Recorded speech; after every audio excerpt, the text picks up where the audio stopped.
We're in. Hey. Heroes and villains. Thank you for joining us once again, or maybe for the very first time, for this episode of the Umbra Initiative Charity Edition. Charity Edition. Woo! I'm your Professor GM tonight, Colby, joined here by my lovely cast and crew -1, David. Hi, my name is David, and I'm playing as Barrett Stair. And Nicole. Welcome. Plays Arabella. We are down a Jordan, unfortunately. We are down one Jordan. Everyone say hello to Cory. Hi, Cory. Hi from the other side. Yeah, the Umbra Initiative is a show where we play Mutants Masterminds, Green Ronin Publishing game, 3rd edition. We roll a d20 as superheroes. Well, less than super, though, at this point. You know. Yeah, it's been a long road. Anti-hero. You can notice, if you're watching live or watching the VOD, you notice above my head, there's a little charity indicator counter thing over here. Why don't you tell people about that? We've been supporting Project Hope all this week. Yeah, what? No, after. All this week we've been supporting Project Hope. That's donating medical supplies and giving assistance to people in Ukraine right now.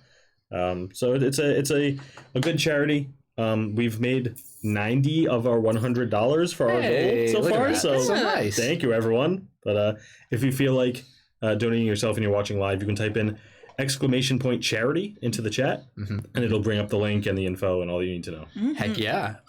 Thank you, Monster Arc. Monster Arc? Thank you so much. Thank you for subscribing over there. But yeah, how you guys doing? Doing good. Yeah. Doing pretty good. I'm missing my boy. I'm missing my boy here in the middle of the table. I think we had one It episode is more roomy, though, not gonna in lie. campaign 1 where it was you two. I think so. I think it was only one episode. Yeah, it had to have been something like... Yeah. I don't remember what episode, though. I know. I remember it being me and Cory, but I don't remember it being me and you. Maybe we haven't had an episode of you two. I don't know. I don't know. We'll go back and... Cory doesn't miss very often, but it's work stuff, so, you know, he's busy. Yeah. He wanted to be here, just could not, unfortunately. Yeah. We have a running gag that we haven't got to show this campaign, where if someone's not here, their character's T-posing. Yes. So just imagine Jordan just T-posing Everywhere, in your head. just T-posing. Yeah. Just always in the background, always... Yeah. We'll try and keep Jordan's involvement a minimum, unless crucial things have to happen, in which case he will have to participate. Yeah. He will be drink is T-posing. making me a little gassy. Colby, not now.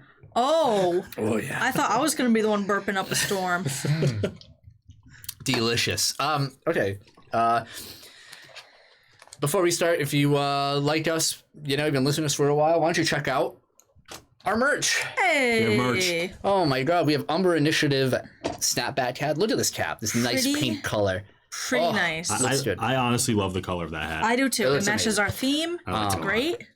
We got beanies, which is in my pocket over there. We got t-shirts, and we got masks. So check us out over there. Or you can check us out at patreon.com Oh my god. / the Umbra Initiative. Best website of all time. Oh my gosh, over there. You want digital downloads? Got them. You want post-show at least 30 minutes. At least 30 minutes every week of extra content. At least. And if you pay our $25 a month tier, you can have a character in the game. You can have an NPC. You've already seen Holy 2 shit. of our characters, our fan-made characters in here. So go join the TIFF tier. Guess who they are. Unless we said one of them already. No, we said in the post-show, which you can go on. We talked about it in the post show. If you want the post-show, that's the second tier, which is $10 a month. Yeah. So, anyway, I think that's it. I think we can get into the We've shilled. recap. We good? Done it. Okay. I think I'm good. Thanks for putting up with us. Yeah. The story so far. Episode 14. It is a moment of frantic recovery for our party. After the battle with Mr. Sales, Arabella and Jordan make their way to the urgent care facility to check in on Natalie, who tells Jordan that they will talk further on current events soon. Not gonna be this week, apparently. Barrett, meanwhile, speeds to the state of Maine, arriving at the home of one Veronica Hale, his ex-wife. He informs her that she is in danger and that she and their son, Simon, must hide to protect themselves. She reluctantly agrees, but not before urging Barrett to find his own sense of right.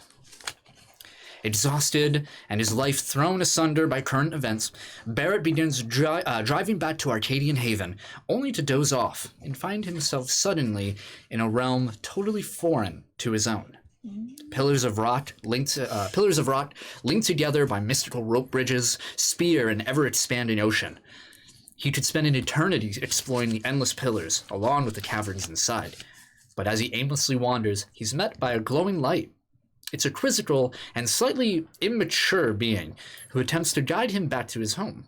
Successful, the being gives him its name before he departs, Yaliru. So good. Waking up in his car on the side of the road, he chalks it up to a dream before returning to Arcadian Haven. Arabella visits Natalie privately, healing her of her existing wounds and truly outing her abilities to the therapist.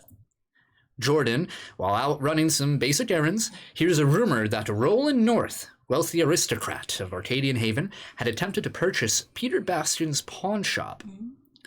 He goes to check on the store owner, who reveals that Roland had given him a special coin that would return to the last person who held it, no matter what. Jordan purchases it before leaving. Barrett, having burned his home down before leaving, gets a room at a motel. And although the place is plagued with bugs and a fat trash panda named after a delicious dessert snack, he deems it his new abode. While all seems to be settling since last the party met, horrors still await within Arcadian Haven. Will they be prepared for them? Perhaps the answer lies within the Umbra. I don't know why the notification didn't go off, but thank you for the $20 to the charity. We're at $110 out of 100 now. Oh, yeah. Hey. Oh, I think this turned off, right? It shouldn't be. It updated the tracker. Yeah, but there was no sound notification. Whoa, thank you. Hey. Thank you. Look, new record. Does it say who did it? Yeah, it was Monster Arc. It was Monster Arc? Hey. Monster Arc. Hey, Thank you so Thanks. much. That's right. That's like a record. Thank you. Been really live for 7 minutes. Okay, so. Going to a good cause. Yeah. So, buttons. Let's begin, shall we? I suppose that's all that's left to do. So. Just finished original initiative? Damn. Well, you got more content now, baby. Yeah. All right, so. We hear the crunching of leaves, twigs. Underfoot, as two individuals walk through the woods of Arcadian Haven. As we pan around to see two familiar figures, Laura and Liam. Two young siblings hiking through the woods, climbing over what seems to be an outcropping of rocks. We hear Liam speak up. I don't know about this anymore. It's getting kind of late. I think we should start going back. To which Laura, ahead of him, just gives a quick little turn and says, "This is your idea, bozo. You want to get out. You chose the path. I'm pretty sure it's not on any of my..." And he reaches behind my camper guide's maps, and he pulls out this unfurling map, like similar to some sort of Boy Scouts sort of organization here.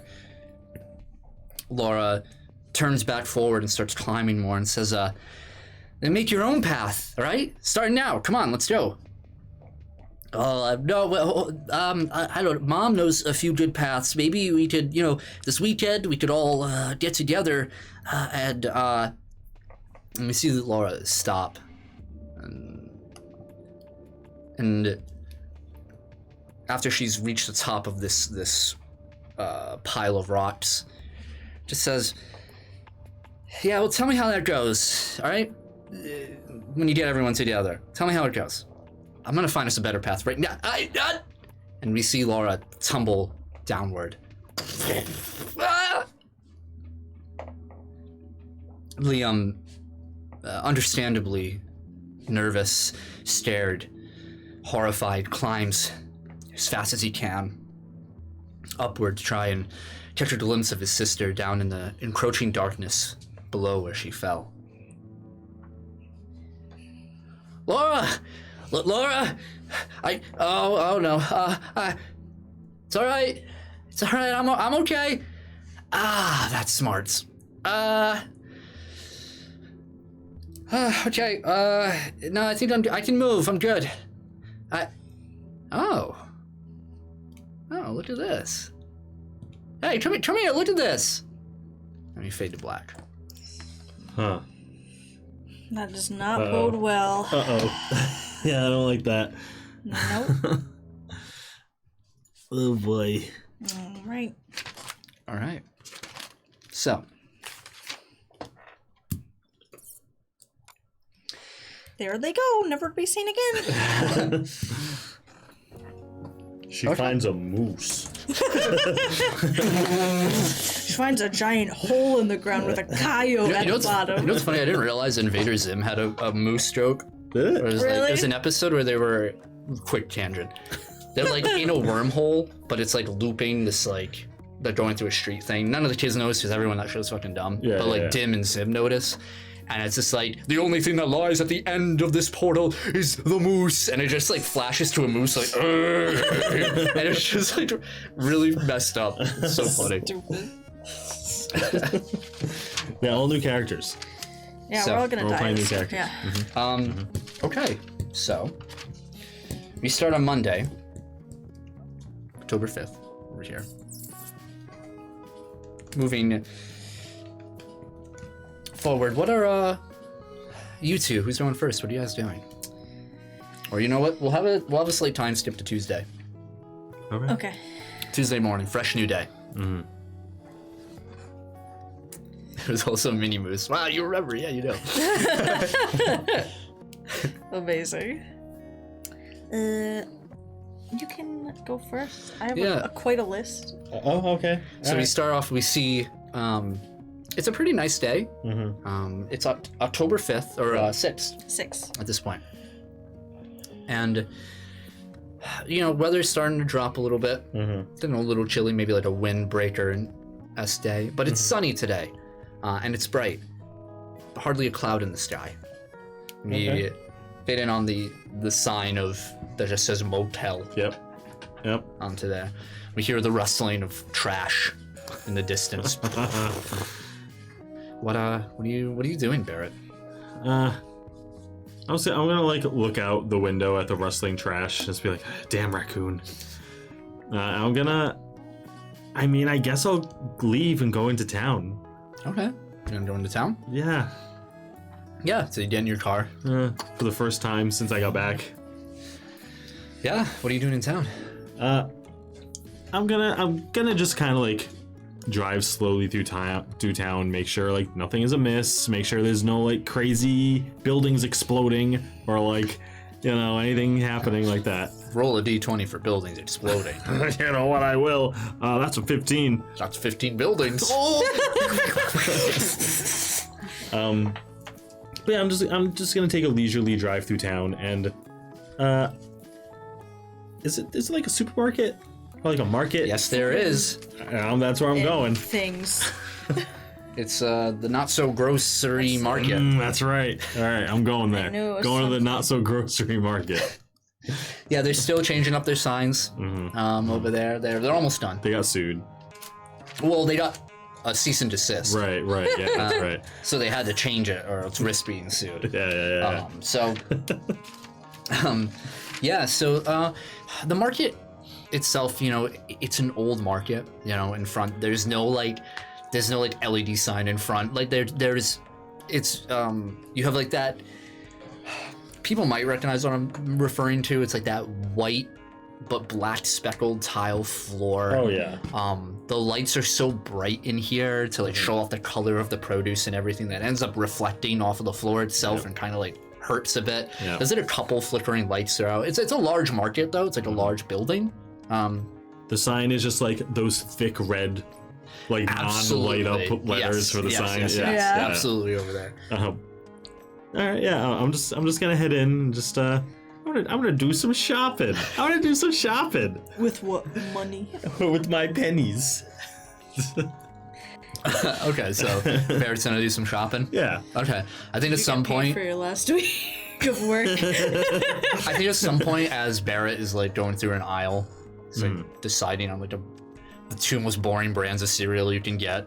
Like he like decides for a moment and then goes to put a box of cereal into the carriage, and you just see a ferret inside the carriage. You just see Bowie like looking out in front. I don't think there are pets allowed in here, bud. He doesn't seem to care. He like starts scratching at the box of cereal. Like, Stop it. it's like an old lady who's like, I want to go to like, I don't know, what do ferrets eat? I don't know, he seems to want the cereal. Maybe he wants some like bread.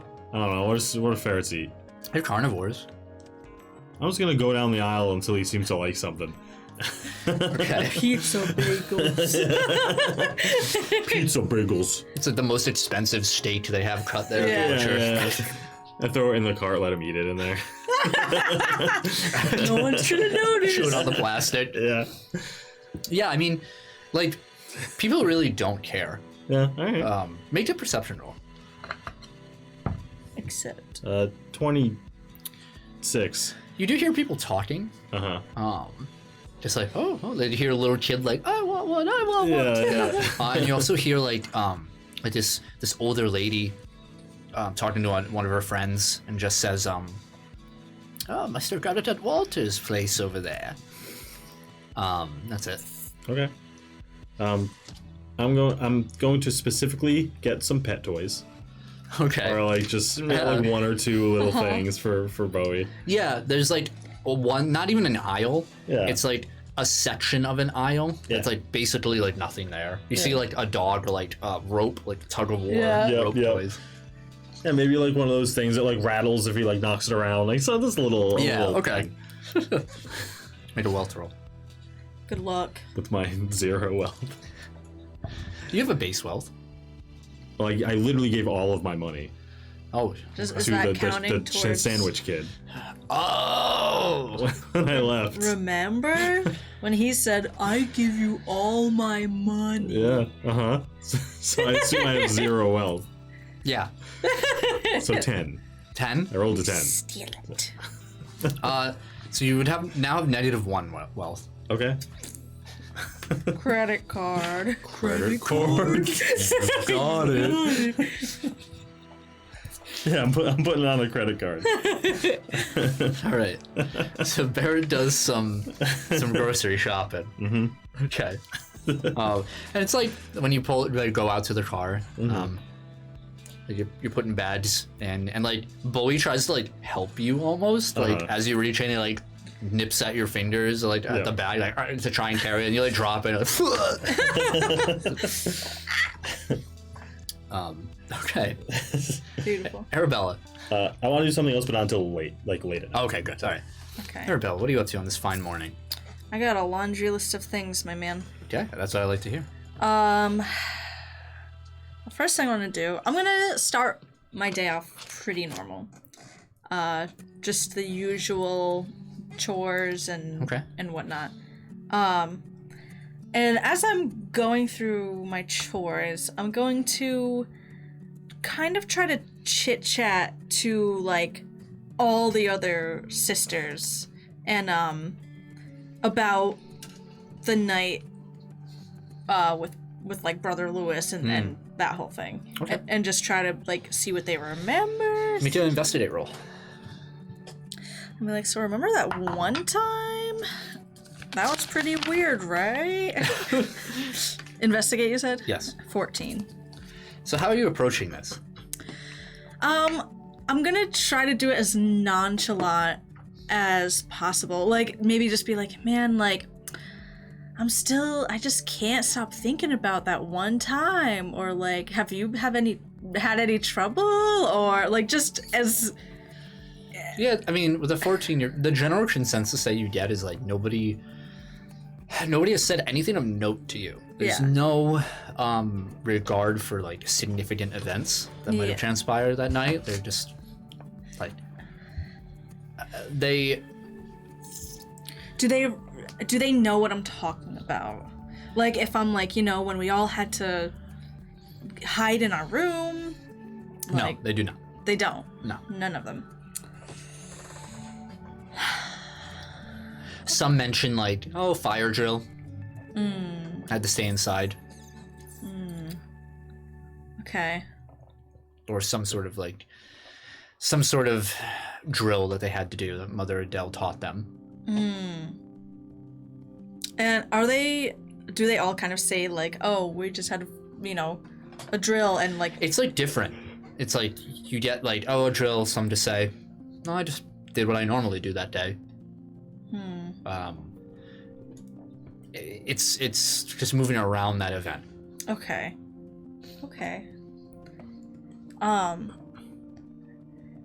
When I have the chance, I'm gonna try to find Olivia. Yeah. Easy enough. Shirking her duties as often. She does. And I'm just gonna ask her about it one more time. And say like, so you really don't remember having to basically hide in our rooms all night? No memory of the sort. What do you remember from that day? You see, she's like, she's at the front. You guys are on the front of the compound, like where the gate is, and like the stone wall besides the gate. Yeah. She's like stepping onto the wall. You see, she's wearing like gardening gloves. A duty kind of meant up here for like Jordan, but is no longer employed there. So yeah. She just walked in. She says, I don't know, man. I remember just eating that day, and I think that's when I started to feel sick, so I went to bed early. You didn't run into anybody? You didn't talk to anyone? You didn't tell anyone you were feeling bad?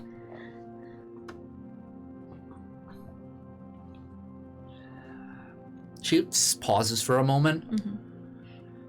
No. Okay. I was just... I don't know. I think I had a weird dream about Mr. Teller. Oh, really? Was he doing gardening? I don't know. No, he looked weird. He looked sweaty and nervous. I don't know. I don't remember. Fever dream, probably. I can interpret your dreams for you if you tell me. Oh, look at you being all mystical, magical.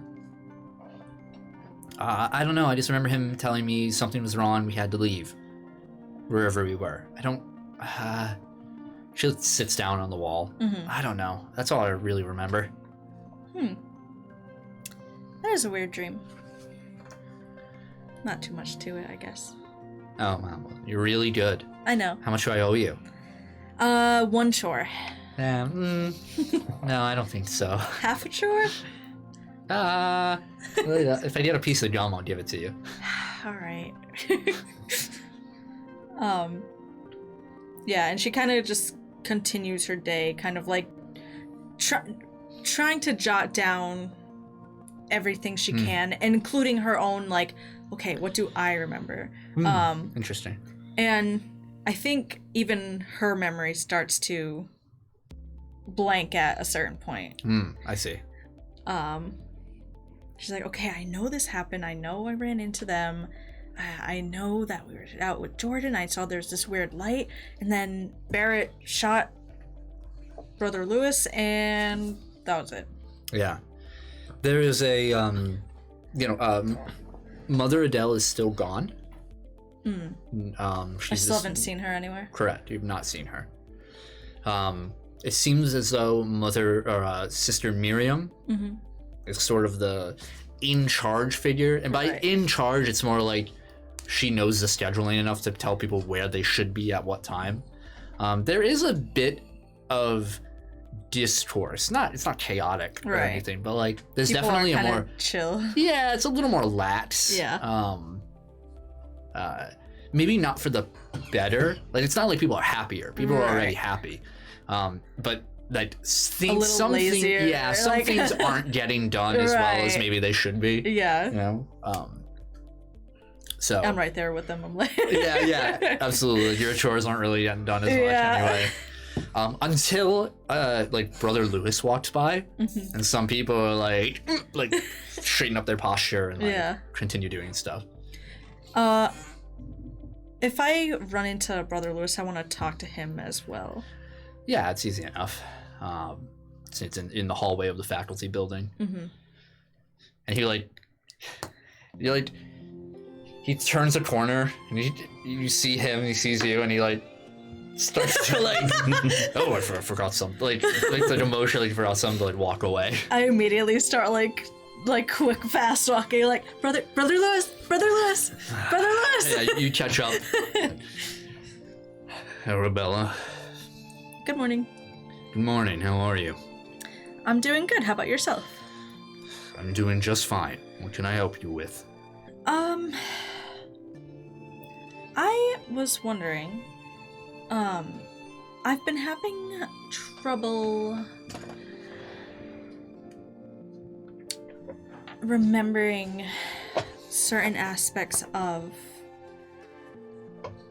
what happened on that night with everyone. And I was wondering if you remembered anything. I have no idea what you're talking about, Arabella. Yeah. Oh no, you gotta shut that window. We forgot. Oh, there's a big truck. Hurry, there's a big truck coming. Hurry. Oh god, it's coming. Oh god, it's coming. Arabella. It's a big truck. It is a big truck. Oh my god, louder than the train. Yeah. Oh my god.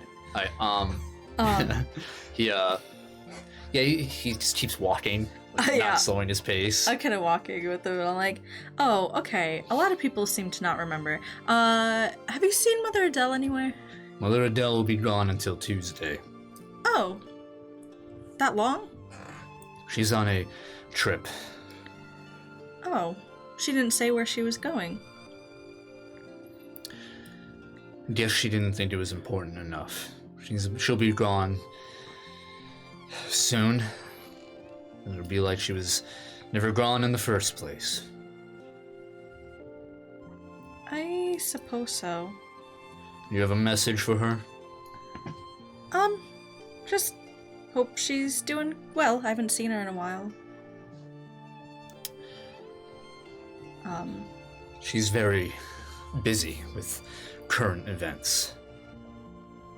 Is there anything going on? I know, Mr. North had visited and was interested. It has nothing to do with Roland North.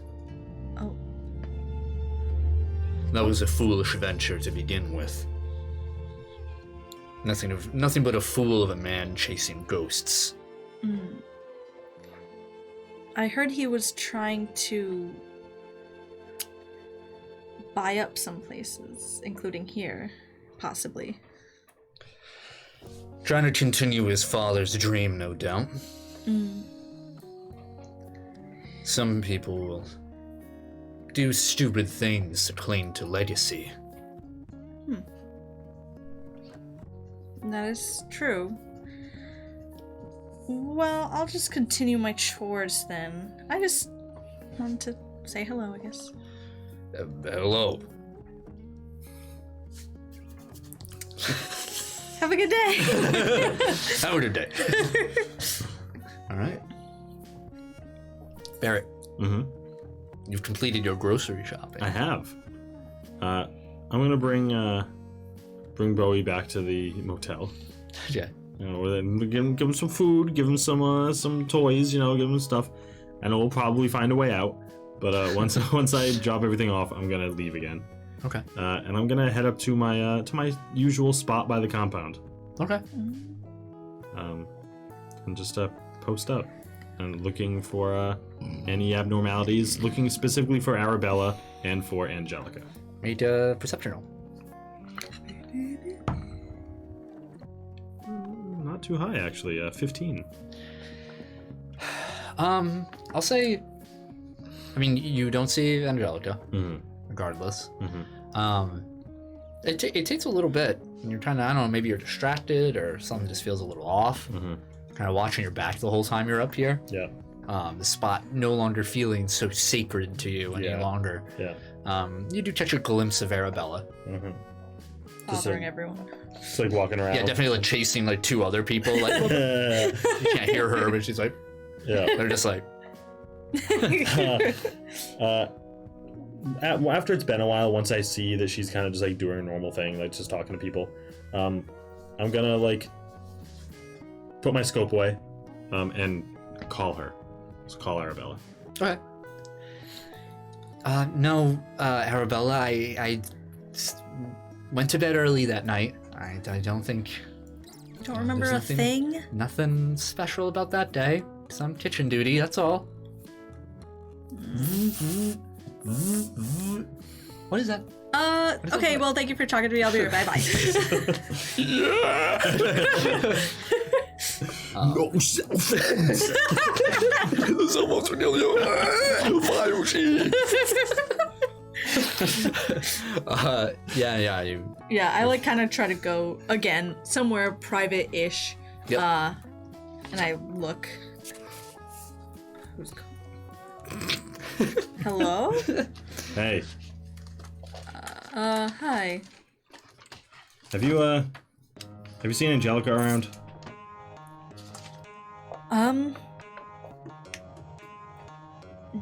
No. Not at all. Past couple days. Well, After everything happened, have you seen her at the compound? yes. Oh, a talk of opportunity. Hey. Hey, how's it going? Yes. Where'd you see her? She kind of got kicked out, I think. Or she left. She got fired I don't know from the being a nun? Can that happen? I don't know the details. I've not been able to speak with Mother Adele or really Angelica for that matter. She is not an easy person to talk to. Mother Adele's gone too? She is. Any idea where she went? No, Brother Lewis just told me she would be gone for a week. What about everyone else? Anything weird?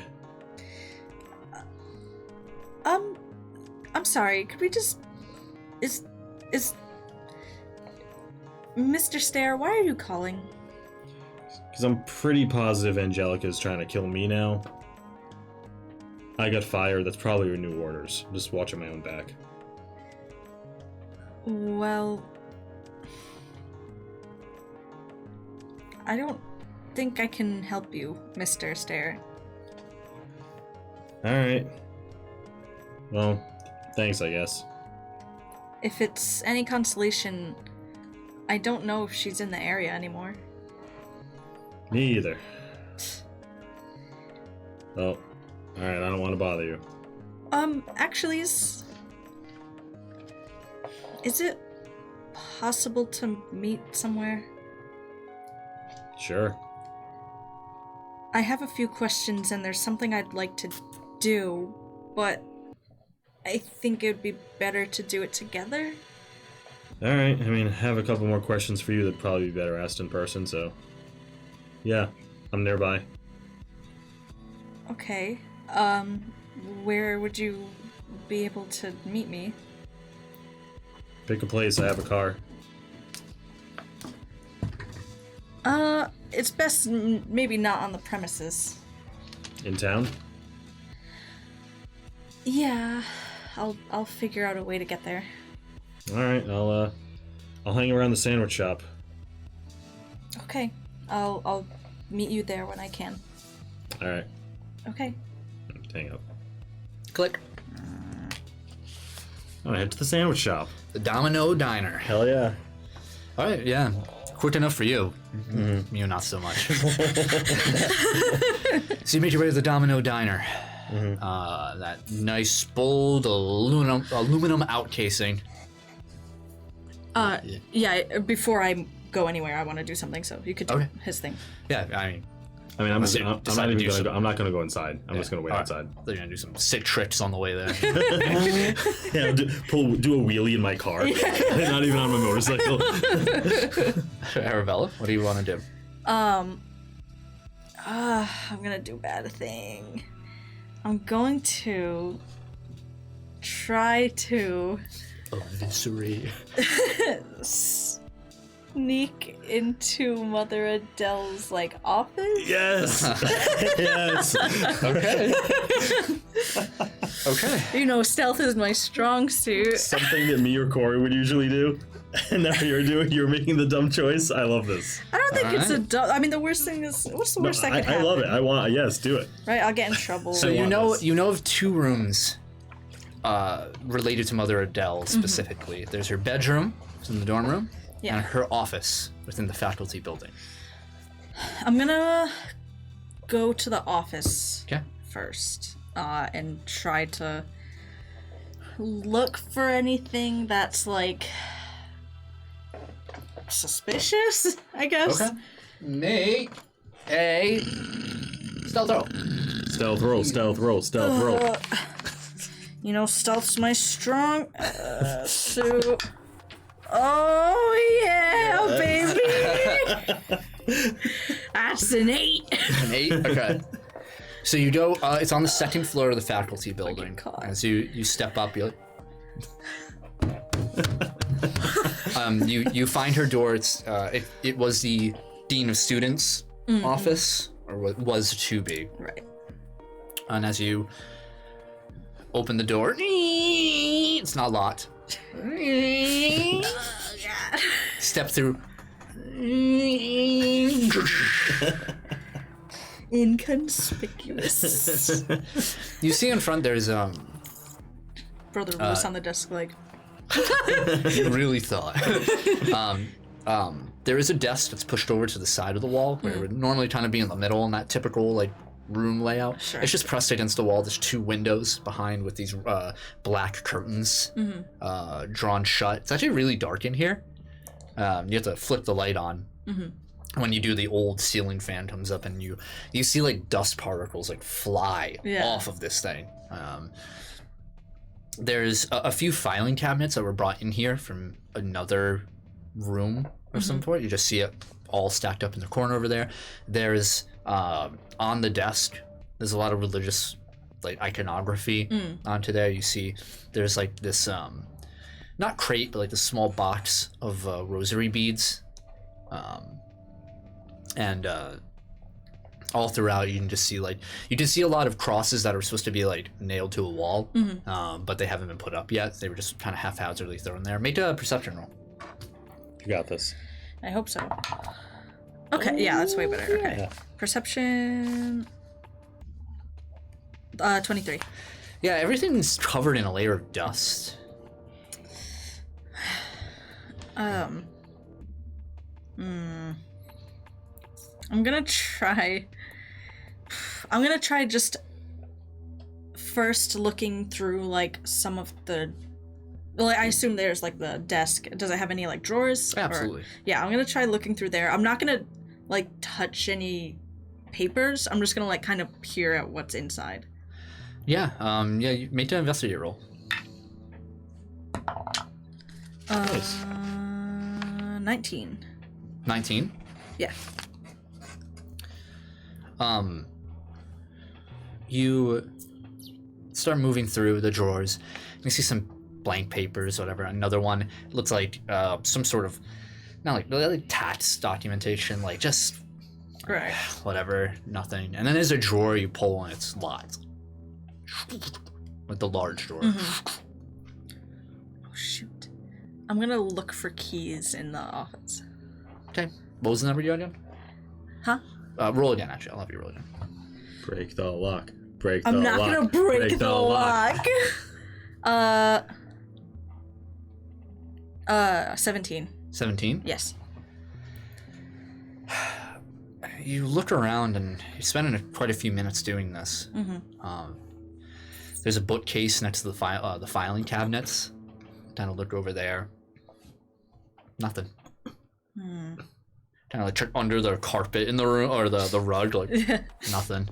Dusty. Yeah. Oh yeah. Everything's so dusty in here.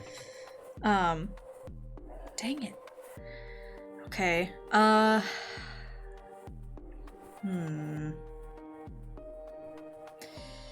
You said one of the tables was moved? The desk was moved to the wall. Oh, okay. They were just like pushed up against it. Oh, I see. Shoot. I don't want to break it. Break the I can't. lock. I cannot. Break I cannot. the lock. Can't do that. What else is in the room? I went through the drawers. Filing The desk, cabinet, the filing. bookcase, the curtains, the iconography. I do want to look through the bookcase. If there's any like personal possession, like personal. We did another investigate. You're looking for her diary. Like no, but if there's like Diary. like a history of her time here or anything like that. Investigate. 18. You do see, so obviously there are a lot of different editions of like Bibles throughout. You also see, interestingly enough, like a newer looking book. It's like smaller but like fatter. There's this large spine on it. There's like a little plastic slot where you would put like a card in to label it, but it's empty.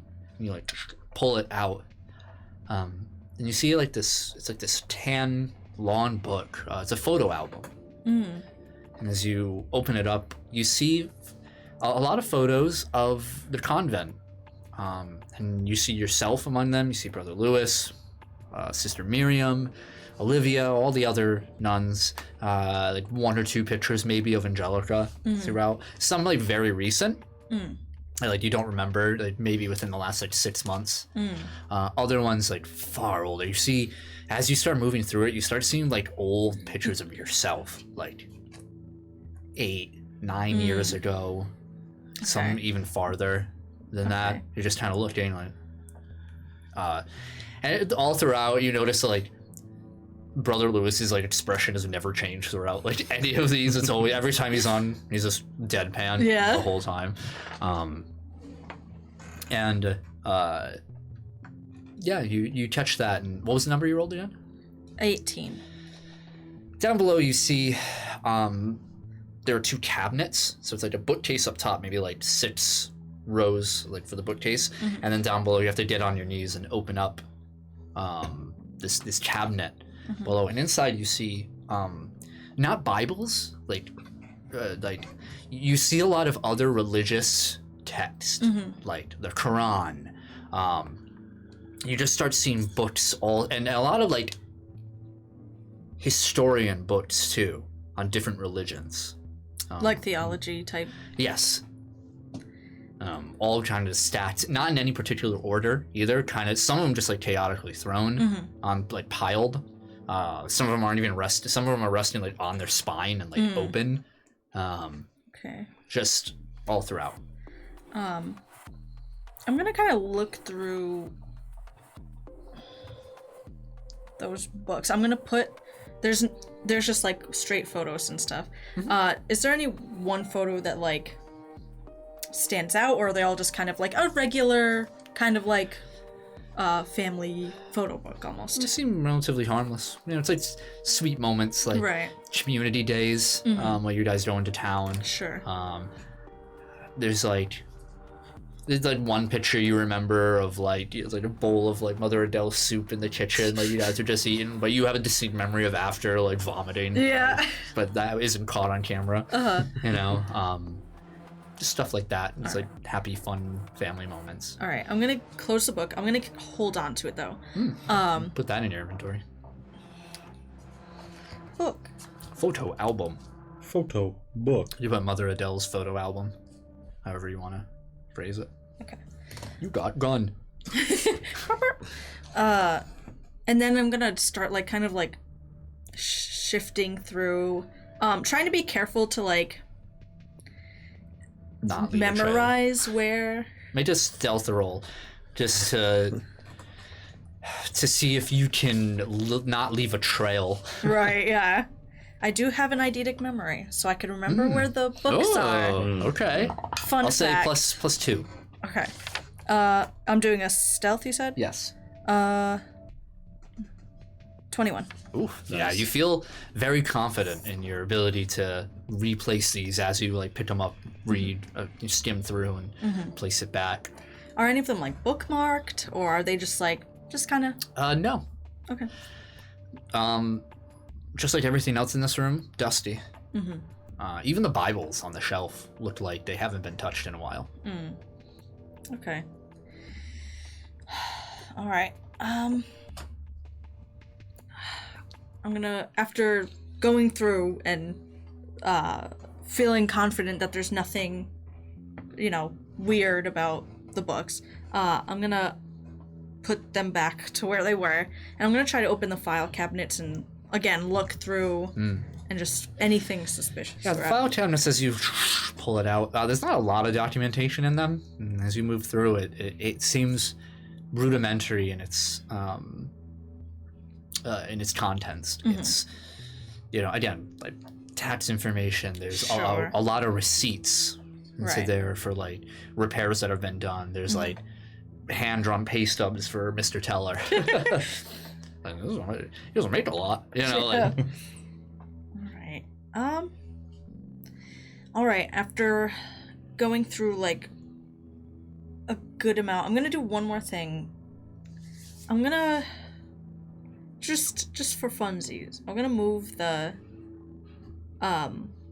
how big is the desk actually? Is it like, am I able to like push it or anything, or is it Maybe like strength roll. pretty? It's pretty sturdy. So the size isn't what's impressive about it. It's made of like a nice solid wood, and it's heavy. Sturdy, yeah. So Strength. you'll be able to move it, but we'll see consequences.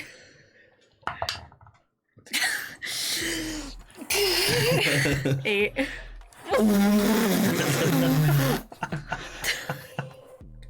Yeah, you move it, and it's loud.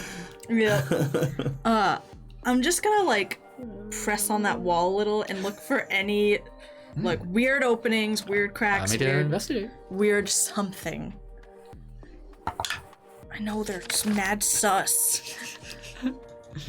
11. Seems like a wall covered in dust. Damn it. This is what it feels like to be you. I feel like you. Like when I was sneaking into the compound or something. Yeah, Like, when you're like, Think about it for a moment. I got peek. like when I got caught. yeah. I know how you feel now. Yup. I think I'm gonna try to have a plan. That's good. That's a good start. Well, I kept everything where it is. Most of it's near the books. I'm not opening the lock without a key. I really want to know what's in it. I mean, you think I don't? You think I don't? You think I don't want to know what's in The it? key has to either be in this her- room or or in- on her. Or in her room, Yeah, that's possible. which, is a whole other thing. Yeah. That is a possibility. Yeah, it's true. And if somebody comes, I'm a bad liar too, so that's not gonna work out. I mean, you rolled really low stealth coming into the room, and you just made a lot of noise with the desk, so Brother Royce is probably on his way. I know, okay? I know. He's probably just waiting outside the door. He's like, what are you doing? What's up? That's why I have the photo book. I'm I'm just looking at old photos. Good idea. Good idea. Hopefully. Is that the plan you might start to have? Yep. That's all I got. That's all I got. Dar's just waiting for My like an deception hour. 0. Good. I'm glad. What do you say? I'm gonna try to have a plan. That's how everything starts going downhill in my game. Listen, this might go similarly. Usually you're the one who's like with the plan. I am. Who goes in with the plan. Arabella Yeah. is not as nuanced. That's true. In That's true. You're playing the character. she's a sweet, innocent lady. She doesn't know how to be sneaky. But she's trying. She's trying real bad at it. Yeah, yeah. She's trying. Shut up. Everyone shut up. Everybody shut up. Everyone shut up.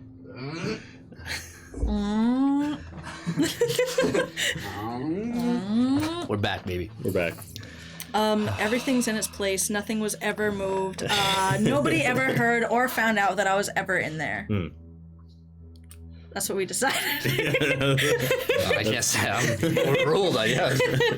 That's what we came up with. That's our plan. Is that we succeed. Like, what are you doing? Yeah. Yep.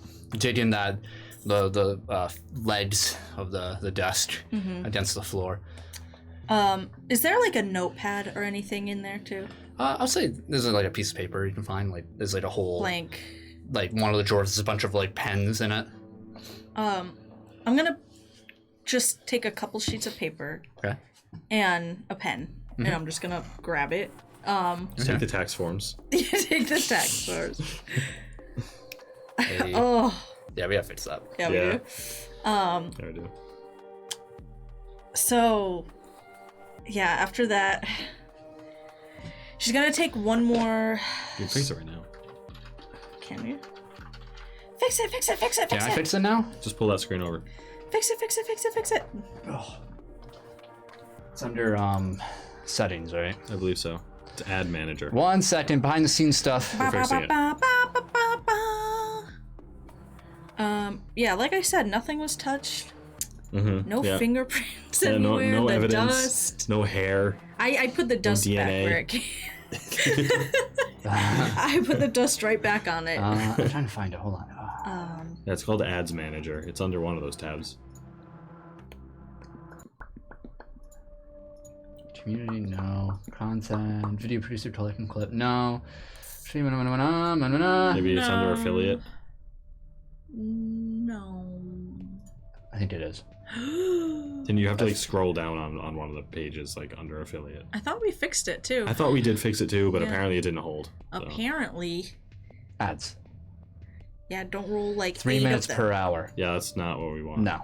Nope, nope, nope. How do we... You can just turn it off. I guess I could, right? Yeah. It'll make pre-rolls on the stream, but if it's better, I would it's just, better. yeah. I would just do that for now. We could, And we'll fix troubleshoot it it later, yeah. We'll troubleshoot later. Just turn it Thank you for bringing that to our attention. Yeah. All right, I turned off ads. We had a previous friend who had the same issue. Whoa, now's the time to tune in. You get no ads. Oh my god! So ads. as you try, you Yeah, feel confident and you put everything back in place. Yeah. You turn back to the door and you see a shadow underneath the door. Okay. I panic for a moment. And then start. Yeah, I take that. I'm so sorry. Oh my god. Oh, what an episode. Oh, what an episode. I'm really gassy today. I'm going to, like, just as I'm opening the door, Yeah. I'm gonna, like, just try to look like I'm going through the papers and, Yeah. I'm so sorry. Yeah, as soon as you open the door, make a deception roll. Oh no. 17. Okay. I have 0 deception. You open the door, and immediately in front of you, you hear, "Oh!" and you see Olivia. Oh, thank God. I see her, I'm like, oh, thank God. Thank you. Oh, Bella. Hey. Hey. What? I heard a noise. She kind of looks past you into the room. Oh. A lot of moving, shuffling and stuff. What's up? What are you doing up here? Papers. I was getting papers. Oh, the downstairs office has a lot of papers. I needed pens too, and honestly, I was just kind of reminiscing, kind of hold up the photo album. Oh, what? Oh, let me see that. She yoinks it from you. Like, Be careful, please. wow, look at she starts walking down the hall, pacing, looking through. I'm trying to keep track and shutting the door. I'm like, wait, Olivia. Yeah, she's just like, whoa, look at the baby face you used to have. Oh my god. Yeah, okay. I kind of pull it out. Hey, We can go somewhere. we should add some of our own. We have a photo now. Yeah, you have a camera. Camera, that's what I meant. We have the ability to make photos. Soon we will. Yeah, let's add to it. Sure. Make a perception roll. Brother Lewis staring me down from down the hallway. Perception, you said? Yes. 22. You do see far down the hallway behind Olivia, like where the stairwell is, like Yeah. walking up, you do see a tall, broad-shouldered figure just walking up. You see Brother Lewis. I start being like, yeah, let's add to it. Like, kind of more, like, loud and, like, obviously, like, talking to Olivia and, like, trying to make us... He has his hand on the top of the rail, and, like, you can just see him looking down at you guys. And he starts making his way towards you guys. I'm, like, not looking at it at all. Yeah, until you both are like looking over. She's just like, look at that. Brother Lewis like has such a dumb face all the time. And a shadow is cast over the two of you. He's like, yeah. He's right behind us, isn't he? Yeah, he is. Turns around and you hear him. What are you two doing up here? Looking at some photos. He like reaches over the two of you and like grabs the book and pulls it. And where did you find this? I knew it was in Mother Adele's office. I hope that was okay. He looks at you and then back at the book. And he, for like a good like 15-20 seconds, he's just looking through the book.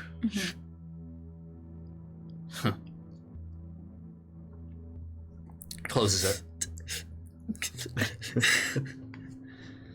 Hold on to that. We were thinking of maybe adding some more. Not a bad idea. Keep you busy. He walks to the door and he opens it. And he looks in and looks back at you. Olivia's just like, dopey smile. I'm like sweating. He's like, the two of you. Don't you have more chores to attend to? Probably. We'll go do them. Right now. He walks into the room and shuts the door. I immediately just start like walking fast, like, all right, Olivia, let's go. Olivia's like, well, that was kind of weird, wasn't it? There's that weird air around here. Just starts following you. Bro Lewis is so nice, isn't he? He is a fantastic person. I'm like you see, like torn between guilt and like just hyperventilation. Yeah, it's like. Meanwhile, Barrett's at the shop, like, where the hell is this kid? Yeah. Oh, yeah, she takes it. She's gonna follow Olivia down. She's gonna put the photo book in her room. Okay. And put it in her dresser and. Okay. Cool. You gonna head to the shop, the diner, I should say. Yeah, I'm gonna go to Olivia. I'm like, can you do me a huge favor? I've been asking for a lot of those lately. I know. I want a sister 4. You know I'm good for it. Yeah. What's up? Can you cover for me for a little bit? Well, it's gonna cost you again. I'm not cheap. I'm well aware. I give you the sister discount. What do you ask for if it's not me? Anyway. What do you need? We'll figure something out. I think tomorrow I feel like going for a hike and, yeah, I have a lot of chores to do. You want me to do your chores tomorrow? Uh-huh. Bye! And then walks away. I'm just burying myself so deep. Yeah, she's gonna take the card that, that Mr. Sales Sales. Yep. gave her. Okay. She's gonna put that in her pocket along with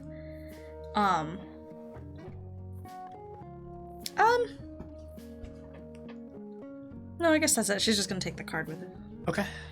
And she's gonna head out to meet Barry. Okay. It takes you some time, Barry, boy. Mm-hmm. You're waiting in the parking lot Yep. for quite a while. Yep. At some point, as you're just maybe dozing off or daydreaming, whatever it is, Yep. you're like looking up, and you hear a from your own horn.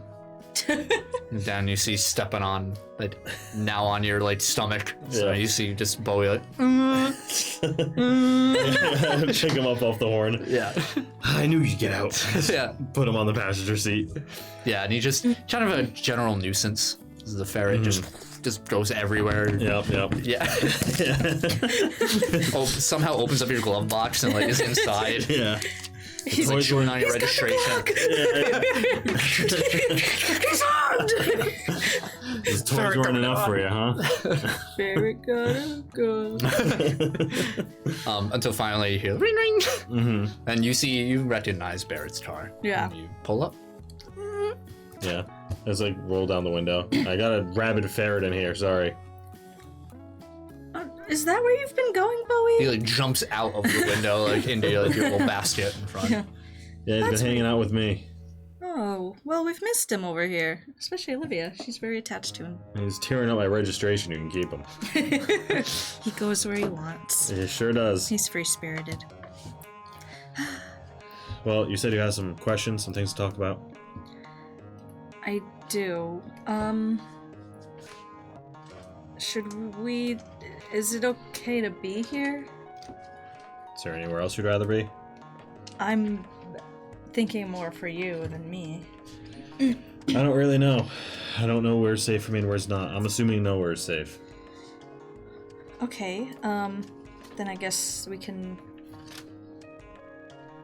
do you want to go into the diner or just talk here? I'd rather talk here. If I do get attacked, I don't want any civilians getting hurt. Okay. Could I get in your car? Sure. Okay. She kind of like rolls her bike over. Excuse me. To the sidewalk, and, like, stands it up and gets in the car. I like move my briefcase from the passenger seat to the back. Yeah, Bowie like sees you leave and go into their car, and he's like in the basket, like Like, we'll go soon, Bowie. jumps in. I roll the window up. What do you want to talk about? So, Angelica works with you. Used to. Used to. Do you know why she was at the compound? No. You don't know why. I don't know why she was posing as a nun. She was watching you the same as me, just for opposite reasons. She could have kept her distance. Opposite reasons. She wanted to keep that thing, whatever the hell it is, inside of you alive. Why? Beats me. Those are her orders. Well, we did have a short conversation, and before she left. A short, not very informative conversation. But I told her, and I kind of like pull out of my pocket, that I have this, and it's Mr. Sales' number. Why? I met up with him. Yeah, we all did, but why'd you tell her you had it? To see if she'd give me any information. How'd that work out? Not great. She takes it back. But I was planning on calling it. The number? Yes. I don't know if it'll work at all, but It won't for you. why? The line's either dead or it's gonna bring you to the Bleeding Edge hotline, and they won't answer if they see a number they don't recognize. So you think it's just a dead end, then? It's either a dead end or it's going to get you in trouble.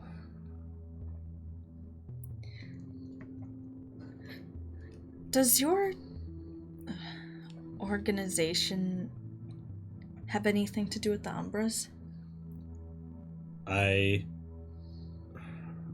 reported the Umbras to them once, and they didn't seem to understand what they were. So I don't think so. It could be way over my head, though. Mr. Sales, when everything was happening, was able to bring us somewhere. Yeah, I noticed that with the triangle. Yes. I mean, like I said, this whole thing could be bigger than me. I'm just a pawn, or I was. I'm nothing now. But you still have that. I kind of like motion to the briefcase. Yeah, honestly, I'm kind of surprised. Thought they'd take it with them when I got fired.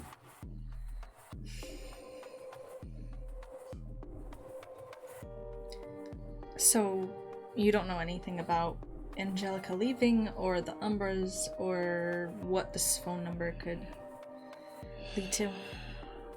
Well, like I said, I know what the phone number could potentially lead to, and it's bad news. But when it comes to more info about Angelica or the Umbras, I'm just as in the dark as you are. I wish I knew where Angelica was, then I could watch my back better.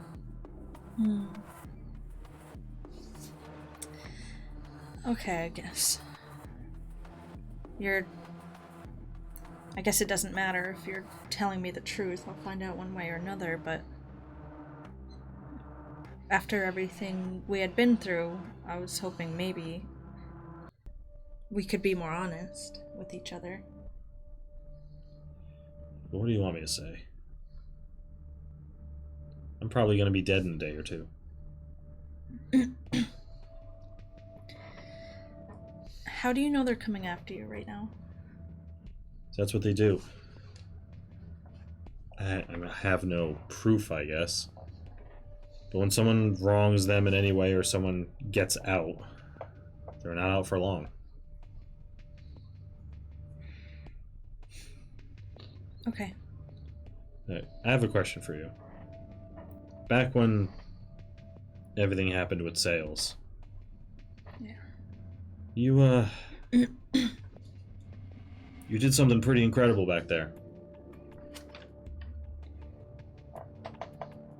What do you mean? Jordan's girl. Miss Home? Yeah. Holmes? Home? Home, I don't said Bowie. Well, I don't know how that happened. that wasn't like some of your powers, kind of like how you stop us from bleeding sometimes. I wanted it to happen.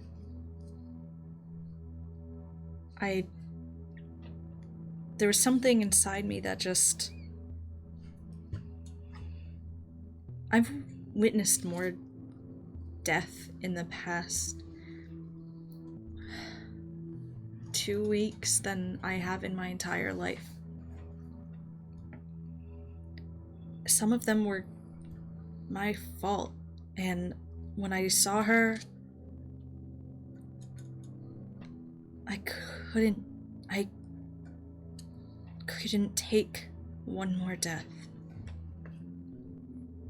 I don't know if I could do that.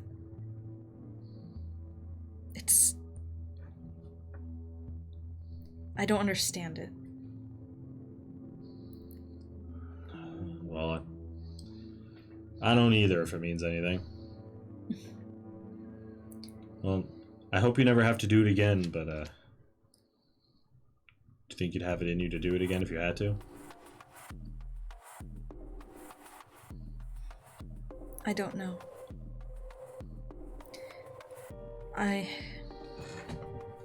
None of this feels natural.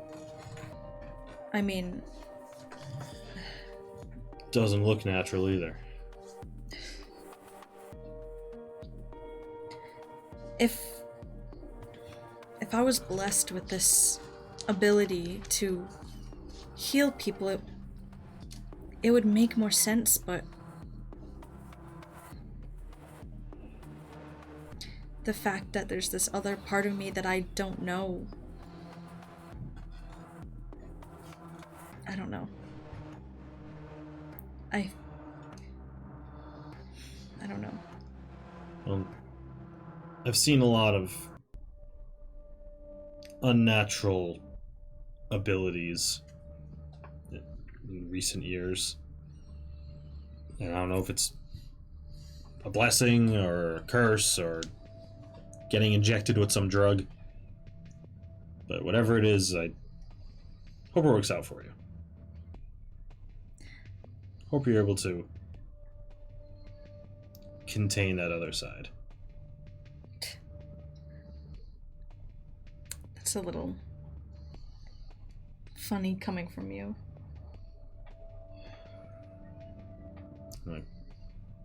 Like I said, I'm just trying to protect my own ass. I guess that's what you've been doing this entire time. It's what I've done my whole life. Do you remember what happened that night? Of not with Sales, but with Brother Lewis? Yeah. You remember? Yeah, who could forget?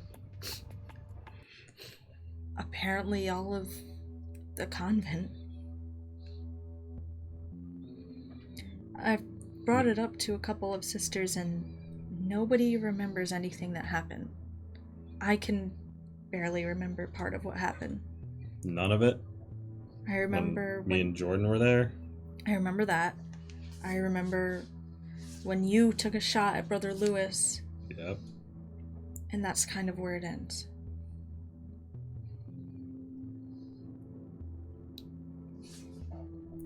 What about when, he turned into a giant monster?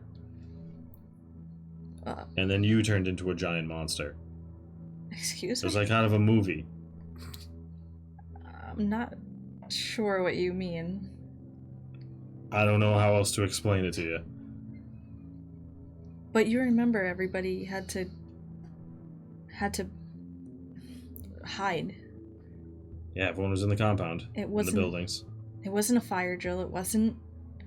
No, Brother Lewis turned into a giant monster.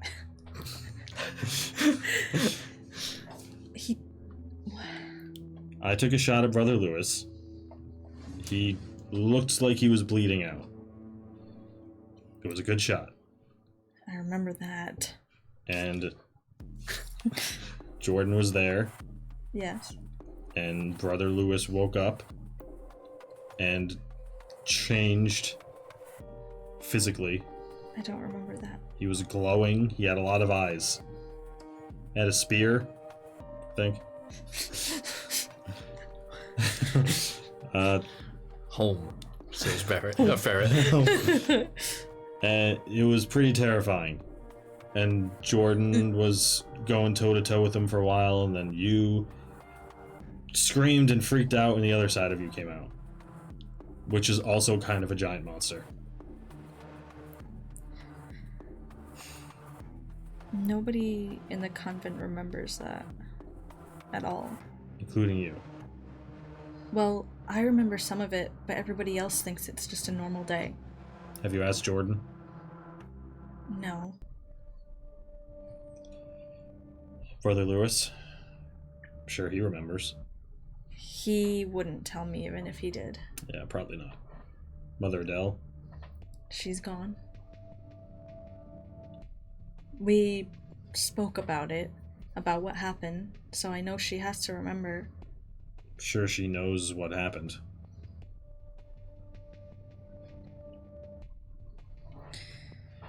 Well, everyone turned out okay. I guess.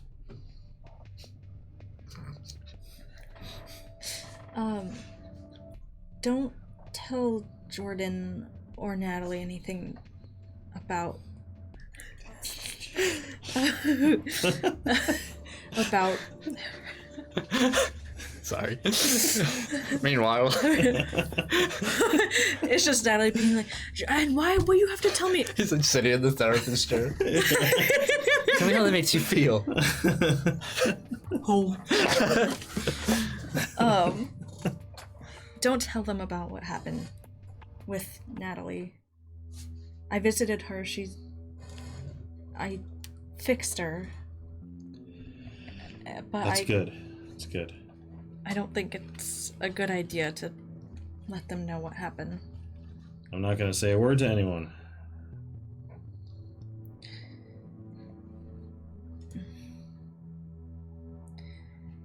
Is there anything else that you need to talk about? Hey, have This was high. Space god. He's in space like... Be the band have his face. That's funny. Cory had to miss today, sadly. Yeah. You guys hear a clattering, nails, and on the dashboard you see Bowie, not facing you guys, but facing towards the diner. His hair sticking up, his like hind legs back, and just a little growl out of him facing forward. That doesn't look good.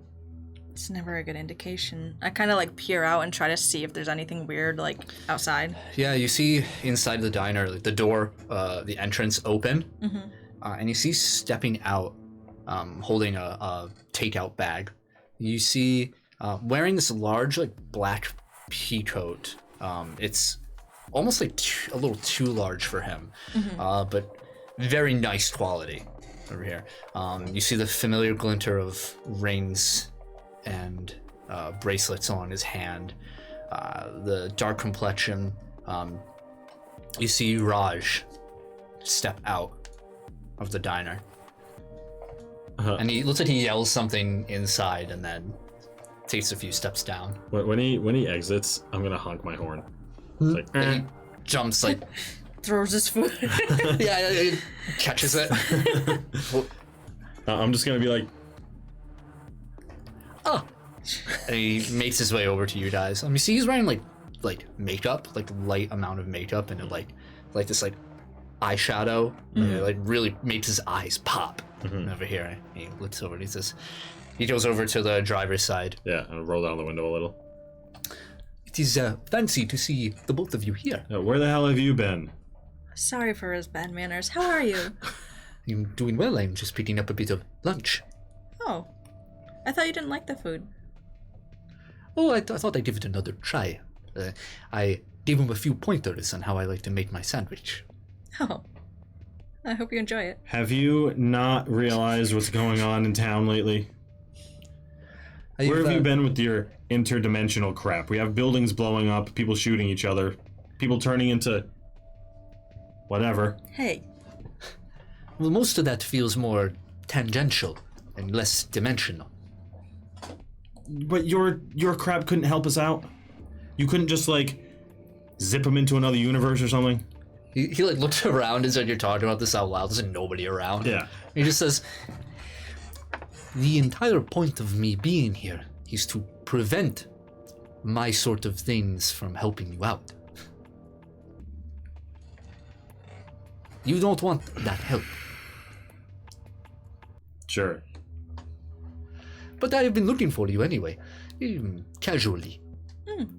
He like opens your back door. He like slips inside the car and shuts it. The whole time Bowie's like turned around. It's like Yeah. really I like tense. scoop him up like Yeah. abruptly, and I'm like, it's okay, he's a friend. I start petting him. Yeah, he's just dead. Just growling towards Raj, who doesn't seem to really pay it much mind. Can I have cactus for role-playing purposes? That is now officially... Cactuar? Cactuar is Bowie. Yeah. Got it. Well, why are you looking for us? We're here, you found us. Well, it seems that everything I have done lately, I just keep turning up false leads. Back and forth. It is a bit frustrating. Well, what are you looking for? Well, that is what makes this very difficult. I'm looking for the same thing you are. strange disturbances, and why they may be happening. You know, we recently did have, I believe we fell into a few Umbras. I sensed earlier that there was something yesterday, or a few days ago, I should say. Yeah, it was my boss. Ex-boss. Could you please describe to me the events? As you begin to talk to you, he reaches into the bag and he pulls out this disgusting, like, everything in the diner thrown into a sandwich. It's like way too thick. There's like 2 different types of like buns onto there. There's just like every single slice of like deli type meat you can think of. Runny nasty. eggs throughout, mayonnaise, ketchup, mustard, relish. There's like horseradish slathered all throughout it.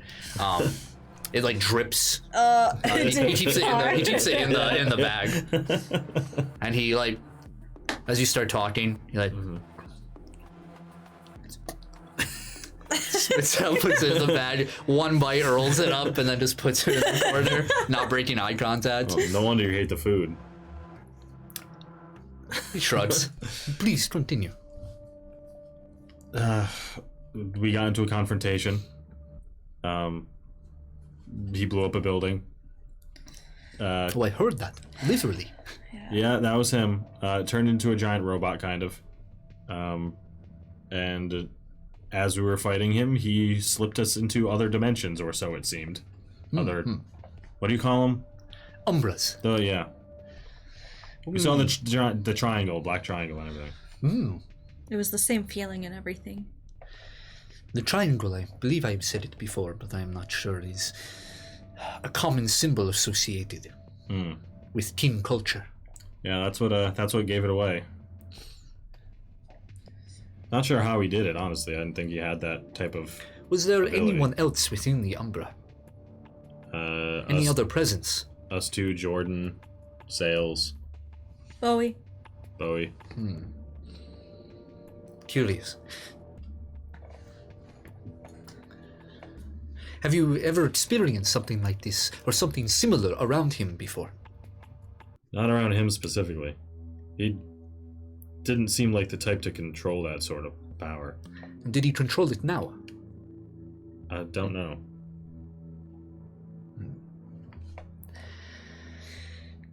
Umbras are brought to individuals in some cases. They are like tethers, beacons, anchors towards certain forces. Someone compelled by certain ideologies or pursuits may end up drawing the attention of a kin. So do you think something he did might have drawn the kin's attention? It is difficult to do something like this. Otherwise, any flight of emotion could bring a kin. But if an existing kin was already looking in this direction, well, seeing a beacon like that, it is all it would need. He wasn't exactly subtle. He did blow up a giant building. Do you think there's a kin associated with some kind of madness? There is a kin associated with almost anything. He's not exactly a stable person, or he wasn't. It is possible that he may have, if he's of an eccentric type, may have drawn this kin. But what's important is that you stopped it. Yeah. When a kin abandons its venture with an Umbra, it may take a long time before it may try again. It is cast off into the dimensional void itself. Imagine running as fast as you possibly can, or perhaps taking this vehicle, driving as fast as you can, and suddenly spinning out of control. And imagine spinning and spinning for years. That is the journey in which that kin is on now. And to recover from that, well, hopefully this will not be an issue, and will not remember the direction in which it was facing before. It's good to know that it's gone for a while. I haven't noticed any other Umbras or anything like that recently. They are here. There are a couple leads I might have. What do you have? I've been following some myself. I don't know, but maybe this guy can help. I was driving, and I thought it was a dream. I found myself in a place with a bunch of rock pillars and an ocean below me, and this weird floating creature thing that was talking to me like it didn't even know what reality was. It was weird. It was like a weird abstract dream. When did that happen? When I was on my way back here to town. When did you leave? After everything happened with sales. But it said its name was Yaliru. And I had to keep going into weird caves to find where I came from, and then I finally found the one I came from, and when I went in, I woke up. I see. I'm not sure what you are talking about. Me either.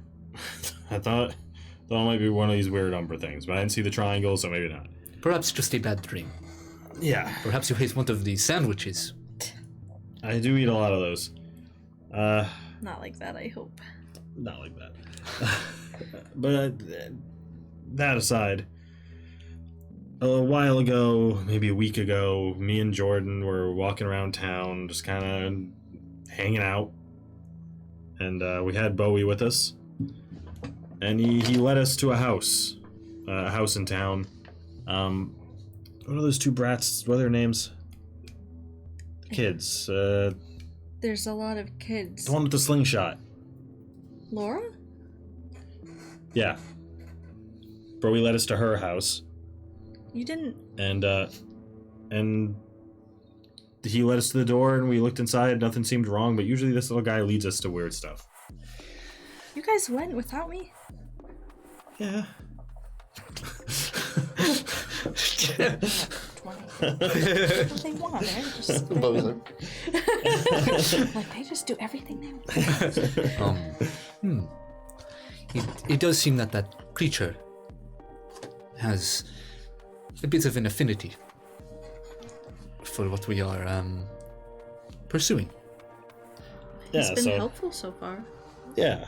So I figured maybe their house is an Umbra or something. Kind of like the pawn shop there. But why would they... I mean, Mr. Baskins he was having a hard time. So... Well, their mom seemed a little strung out. But besides that, I mean...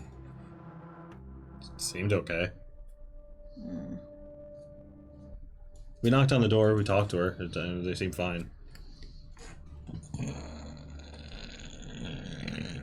Oh boy. Perhaps you should also stop eating these sandwiches. I'm so sorry. I'm so gassy. It'll give me heartburn if I don't burp. I'm an old lady. Leave me alone. Get out of my head, man. Get out of my head, man.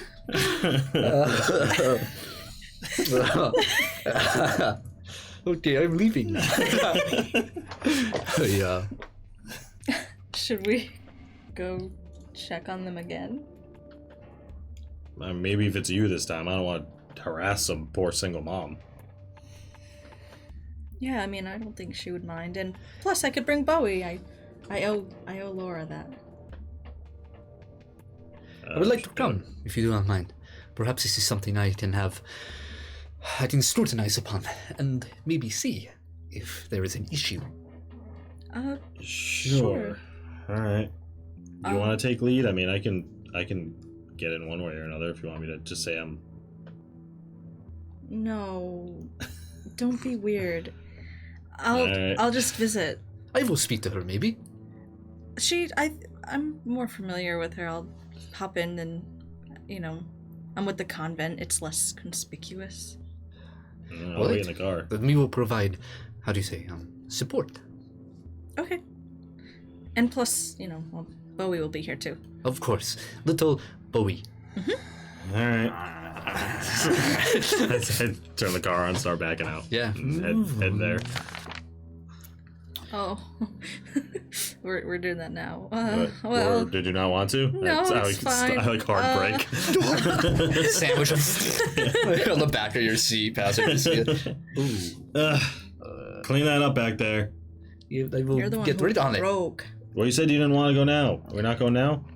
No, I just have Olivia covering for me. Who? Olivia.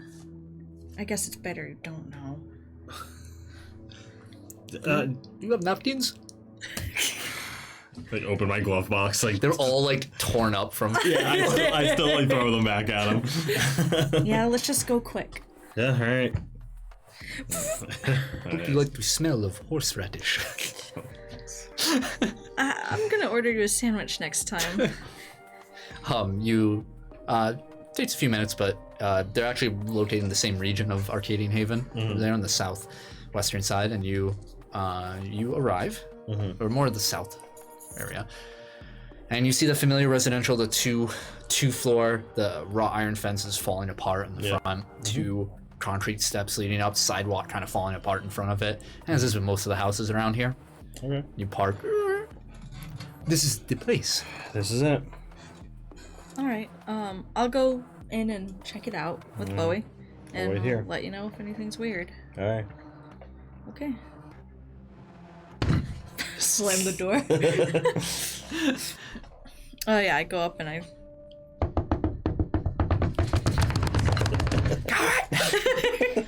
Yeah. Knock.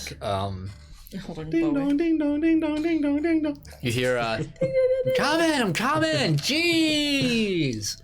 And the door opens, and you see Laura Hark, single streak of blue hair over here, with all the black. She's wearing like a t-shirt that's like way too big for her, has like a Misfits logo with the skull onto it. She kind of just looks up.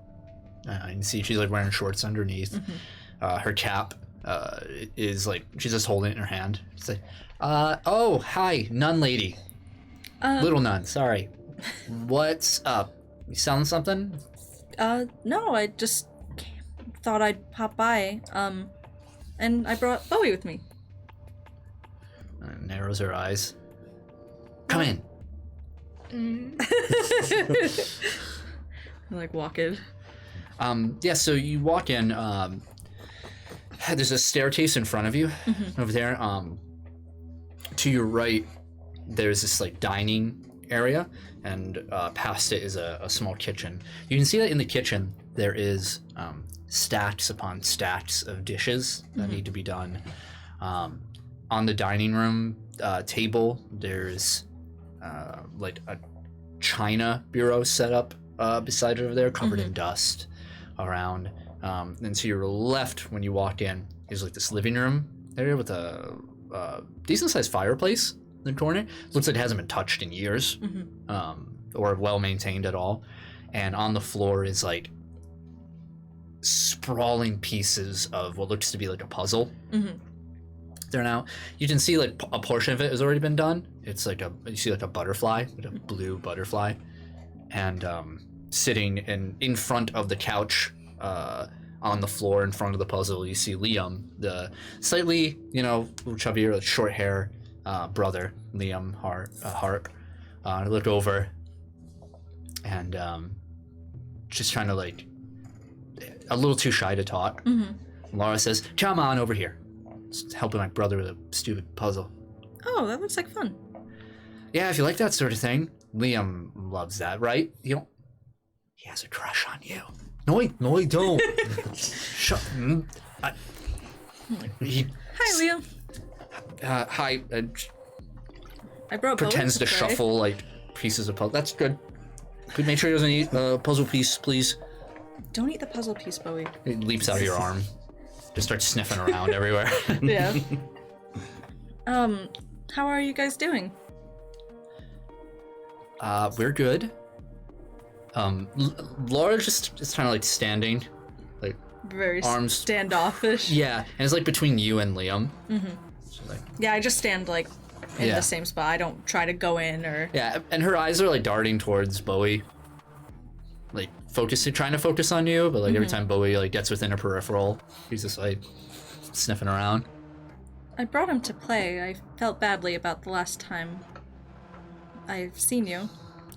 Yeah, I'm sure you got the arcade all yourself. Pretty sly move, I gotta say. Yeah. I'm sorry about that. I would have forgot about it if you didn't even mention it. Oh, well. We'll call it even. Now you get to play with Bowie. But don't tell anybody that I have him. Does he know any tricks? He knows a couple. Let me see one. Like, what did we do? I'm like, what did Olivia teach him? Looks at you. I'm like, Bowie, spin. Make a persuasion roll. Come on, Bowie. God damn it. A persuasion? Yeah. 13. 13? Yeah. He like does a half little jump spin. Like, Sure. wow. Gonna win awards with that one. Well, Olivia likes to teach him new tricks. I'm not as good at it. She like reaches down and picks him up, and he just lets it happen. I guess he's kind of cute. Puts him on her shoulder, and he just stays just draped over her shoulder. She's like she's too small, like too wiry of a frame for him to like stand on or anything. Right. So it's just like she puts on her cap, and he like tries to crawl up the side of her head. She's like, okay, out, claws, out. Yeah, just be careful. He's very chaotic. Yeah. Do you want a snack?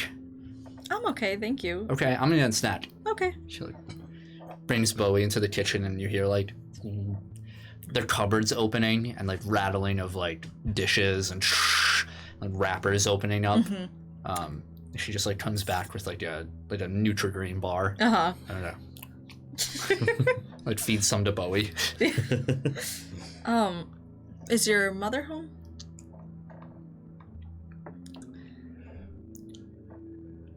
She doesn't look at you, and just ignores you and just pretends to play with Bowie. And an awkward minute passes before Liam, placing a piece of his puzzle together, just says, no, she's working. Oh, okay. She's usually not back till late. Okay. So you guys just hang out during the day a lot? Yeah, we like to go places and hang out. It's not a lot to do around here, so, It's hard to come up with new adventures. just try and stay out of trouble. Yeah, speak for yourself. Trouble's the only worthwhile thing around here. Have a good night. Hey, have a good.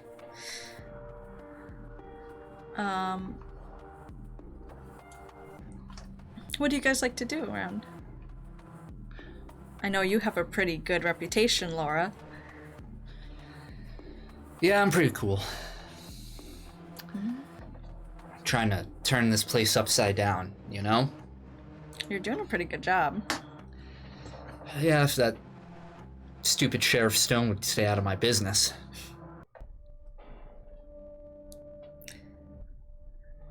Yeah, I recently had a run-in with him as well. You? Yeah, okay. I did. You're a nun. You're a little Miss Goody Two-Shoe. I'm not a nun, actually. What, nun junior? Pretty much. It leans over to Liam, like, is that real? Ooh. I'm a novitiate. Oh, Basically training to be fancy. a nun. So, I'm not there yet. I guess you gotta get your prayer merit badge or whatever to be a full-fledged nun. Something like that. Learn something new every day. But I did run into Sheriff Stone. What are you really doing here? Well, like I said, I was coming to bring Bowie around. Make a deception roll. But I'm telling the truth. Sniffing out the Umbra. Deception is 0, so that's a fat 14. Okay. I think you're really here to look for other dimensions. If I had to guess, Yeah. we pan away back to their car. Mm-hmm. And here, how do you think she's doing? She's usually good with people. She'll probably be fine. You're a fucking liar! She goes crashing through. Take your ferret! People seem to like her. She is a approachable person. A stark contrast to you. Oh, that came out wrong. Nah, it's fine. I like people who just get out with it. So, you really don't know anything about that dream I told you, huh? No. I've already forgotten of the dream. Hey, what kind of leads you tracking down? For these Umbra things? Well, I'm trying to find interesting events that will happen around town, something different. I know there is something happening at the library today. The library? Some sort of celebrity coming in. What? Who? I do not know the details. Pop culture is not something I am very astute with. Yeah, me either. Maybe we'll check it out after this. So you're trying to find out important events that'll happen in town before they happen. Is that a task? Monotony is not something that I would think a king is drawn to. It's weird that they're here then. Very much so. So, they appear anywhere else around this country? The world? Is this a first? I don't know. Alright. Hey, what do you know about the church? The compound? Oh, it is not a place I like to go to. I went once and, to speak with Arabella, actually, our first time meeting. And I got a, unfriendly sensation. You know much about what goes on there? I do not, unfortunately. Do you know where you got that sensation from? Familiar with Brother Lewis, some Mother Adele? Those people? He shrugs, he says, as much as I am trying to investigate Arcadian Haven, I'm afraid the denizens are not something I am familiar with. If anything, you are more familiar with them than I am. I do not have a lot of time to have a casual outing. It is a bit unfortunate. I think this town would be a pleasant place to reside. Yeah, the fact that you don't know anything about them makes you a better character in my book. But, sorry to be grilling you like this, but one more question. Do you have a boss? Do you work for someone? Follow orders?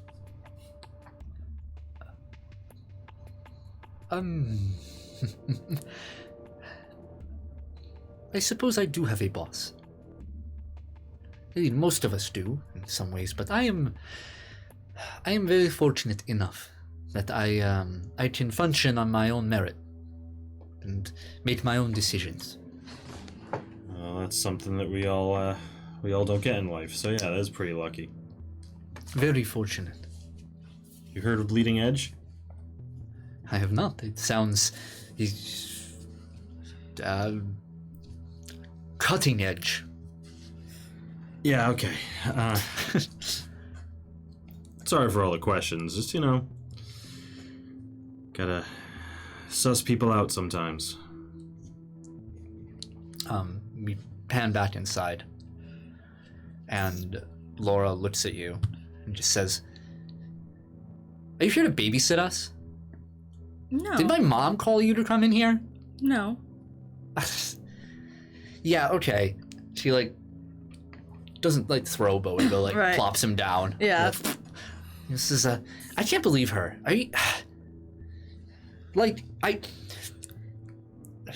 And Liam kind of like perks up now, kind of stands up, says, I don't know, did she just tell the truth, relax? She says, no, it's true that. Well, she think I can't just like stay here in our own house? So she thinks I'm gonna get in trouble over here too? Is that it? No, I don't, Laura, she didn't tell me to come over. I don't even think she knows I'm I bet here. she told you that, she's getting into so much trouble over here, I just don't know what to do. Of course she wouldn't know what to do. Like, she would ever know. She, like, moves past you and starts going towards, like, the stairs. Yeah. Says, well, go ahead, keep an eye out. Why don't you just look around the whole damn place? Huh? Well, go do your puzzle with Liam over there. I'm just gonna be up in my room, being the peaceful, nice, little girl that she wants me to be. Not that she even freaking cares. And she starts to step up. Yeah. And I kind of like... Oh, with sorry. every step on the board, make a fortitude save. Oh. Oh. 16. Good. With every like stomp, you hear like you feel nauseous, like something brew inside you and then move up and then back down. And like a rippling effect with every step. Yeah. And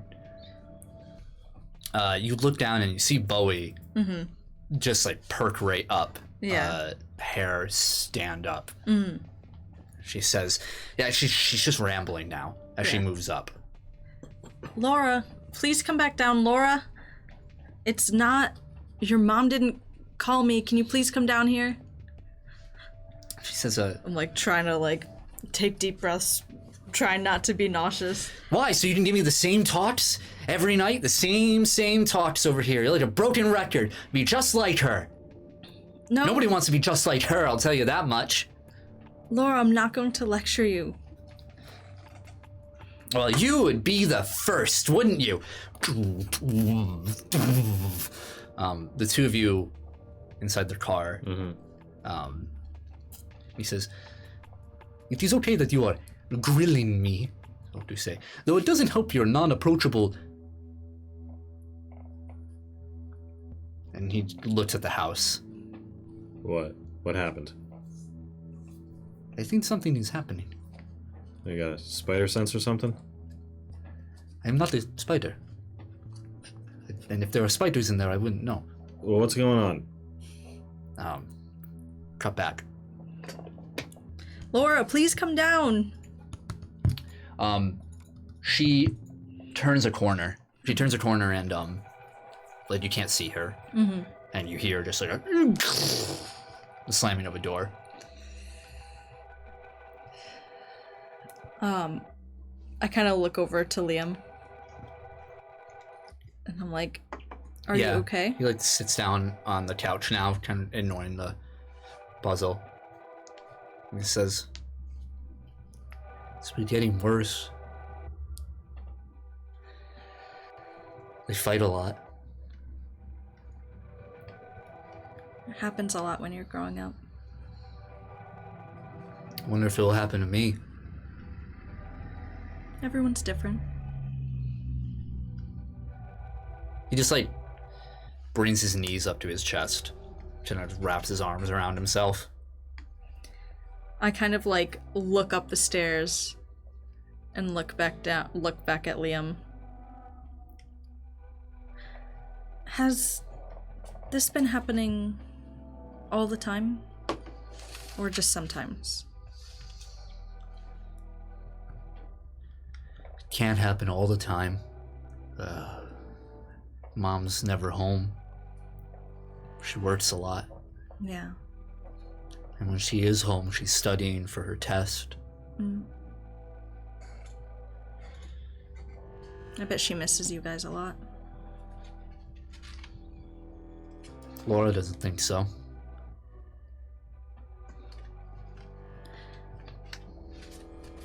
Have you ever noticed yourself getting a little sick or anything anytime, like nauseous anytime Laura gets upset?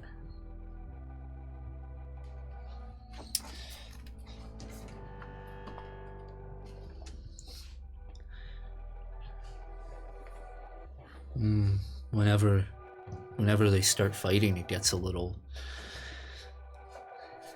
I don't know, I wouldn't say sick, just get kinda, and he like doesn't look at you. Your voice just trails off.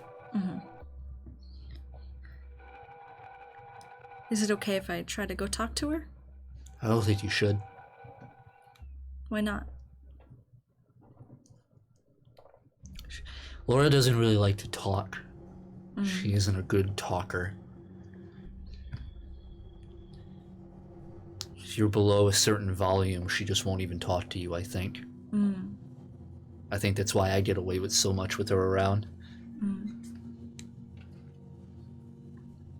I guess that's why she needs you, huh? No, she doesn't need me. She could do anything, really. Everything. Make a perception roll.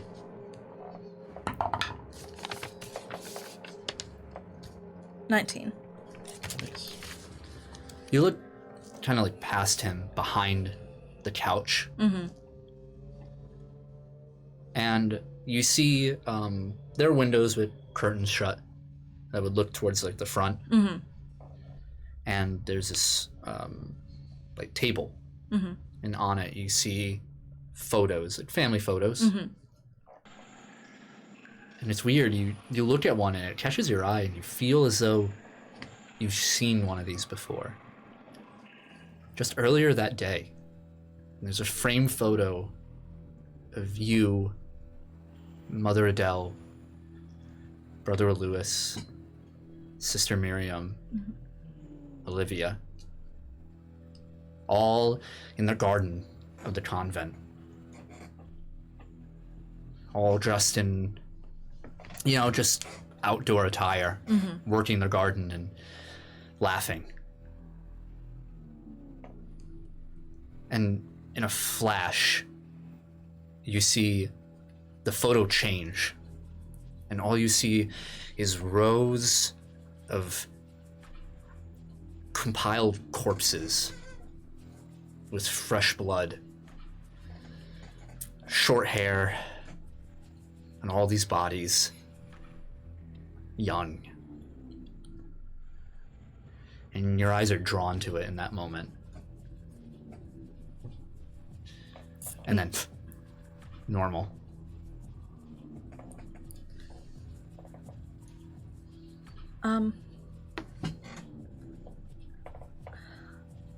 Liam, you stay here for a second. I'm gonna go check on Laura. I don't think you should. I know, but I think I need to. Here, I kind of like put Bowie. Yeah, like you look down at Bowie, who's looking upstairs, and then like once you reach, he like almost snaps at you, Yeah. and then realizes it's you and calms down for a moment. You put him next to Liam. I kind of like bend down in front of him to like get to like his level, and I'm like, I'm gonna tell you a secret. Are you good at keeping secrets? I think so. Bowie here is special. He can tell when something strange is going on. And I think something strange is going on with Laura. He wants to protect us. And he's going to protect you. I like point like almost directly at Bowie. I'm like, he's going to protect you. If anything happens, okay? Okay. Okay. He like reaches out for Bowie and like pulls him. Bowie lets it happen. Yeah. I just look at Bowie and I'm like, take care of him. And I start moving upstairs. Yeah. Step up. Back in the car. He opens the door. Yep. Yeah, I open the door. We going in? You open the door. Says, yes, you should go in. You're not coming? It may be complicated if I do. Fair enough. Be safe. Yeah. I pull my briefcase towards me. I pull the gun while it's still in there, and just grab the briefcase and I don't knock on it. I just open the door and go in. Yeah, as soon as you're like halfway up the stairs, like the door opens. Liam perks his head up. What are you doing? Raj said to come in. I have it under control. Who? Oh, you. I close the door behind me. What are you doing? It's something we gotta deal with, right? Yes, and I was just on my way to deal with it. Deal with? What are you two doing?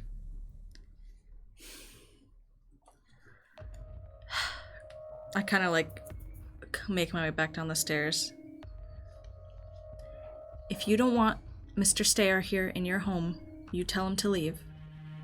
Remember what I said about Bowie telling us that there are strange things going on? Laura might be in danger, and we need to make sure that she's okay. Hey kid, did you run into something weird lately? He kind of like shirks back away from you. Make a persuasion roll. With a -2. You freak! Oh, you freak! What, a persuasion you said? Yeah. Oh! 11. 11? Yeah.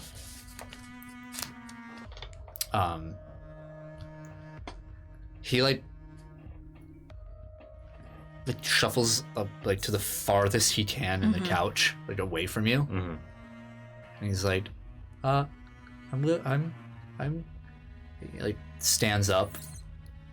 I'm gonna call my mom. That's fine. You need to What? Kid, look, I know it looks scary, but I'm here to help. go. You need to take a step outside. Now, Mr. Stayer. I open the door. I don't close it behind me, but I leave the house. Well, that was fast. She doesn't want me inside, you hear me say as I walk out. The door shuts. Yeah, Raj is just leaning against your car now. Says, Apparently I'm scary or something. you don't say.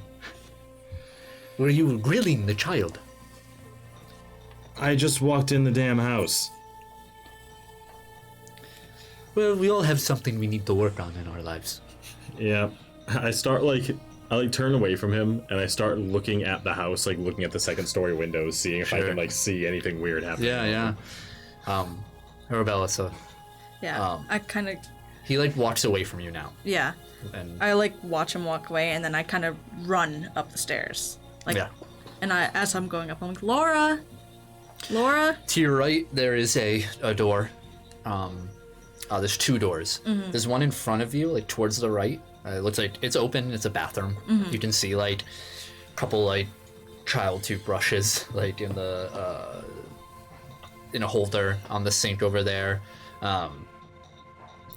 Looks like the rug is like half furled over. The curtain is draped out of it. The tub you can see inside is like a mess. It needs like a good bleach cleaning. To the right is a shut door, and to the left are 2 more shut doors, relatively close to one another. Okay. I'm gonna try to listen for the door that slammed. Or go for the door that I heard slam is what I would say. Well, you wouldn't know which one No. Okay. at this point. Then I'll just make my way through. I'm gonna peer into like the bedroom doors. Yeah, all of them are shut. So there's 2 on your left, 1 on your right. I'll go to the furthest one on the left. Okay. That door is locked. I kind of put my ear up to it and like. Do a perception roll. That's a 9. You don't hear anything. Okay. I go to the next door. Same thing. Make a perception roll. Okay. 22. You hear a boom, boom, boom, boom, I like kind of. boom, boom, Laura? boom. I try to like open it. It opens. Inside you see a bunk bed on the side of the room. The ceiling itself is slanted adjacent to it, in the corner over here, reducing a lot of the space inside. There's a small writing desk with lots of like drawings, like crude comic book drawings that were never quite finished. It's over there, and sprawled out pencils, colored pencils and whatnot. There's clothes, there's laundry all over the floor. And you see Laura sitting in the bottom bunk with her slingshot, shooting at a poster on the wall. It looks to be some sort of like rock band that you've never seen before. The cover is like a like this weird like person driving out of like a zombie apocalypse in a motorcycle, but they have a guitar shown along their back. It's really cheesy, like old like classic rock kind of thing. Okay. I kind of like poke my head and I'm like, can I talk to you, Laura? She doesn't say anything. Arabella kind of like takes a step in and shuts the door behind her. I like your art. Stop trying to make small talk. You're a really bad spy. A spy?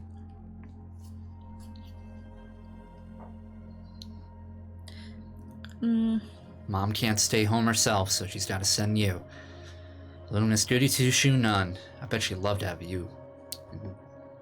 And she stops her sentence and...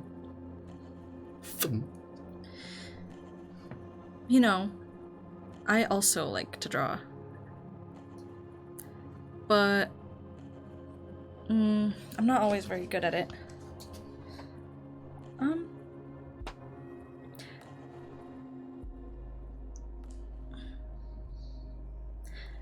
Your mom hasn't talked to me, Laura. I came here because I felt like I needed to.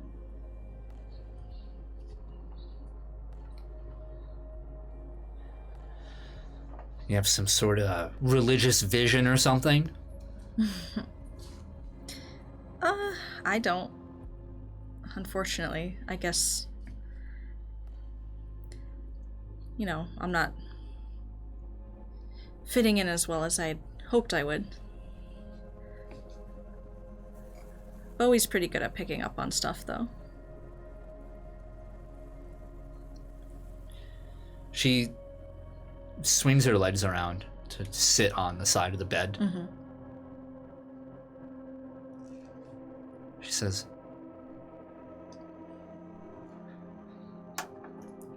"Do I look like I need help that bad?" She shrugs. She's like, do you want me to be straight with you? Yeah, obviously. Then yes. Taking Liam away. What do you mean? We're going.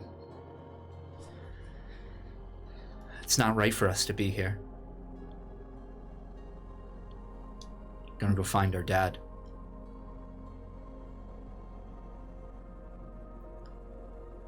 Where's your dad?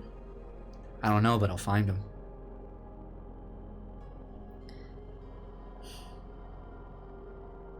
Get a letter every now and again, every holiday.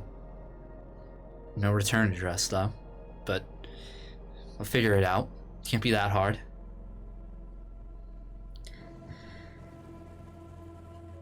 That's very brave of you to want to do. You don't think I can do it? Oh, I know you could. I just don't think you should. Yeah, why not? She kind of like starts walking a little bit closer to where, and just kind of like looking around the room, not like getting too close to like Laura, but just kind of like looking around. You look and you see on that writing desk is a photo of Laura and Liam. Looks like they're at the lake, kind of just splashing around. You don't know who took the picture. And then make a will save.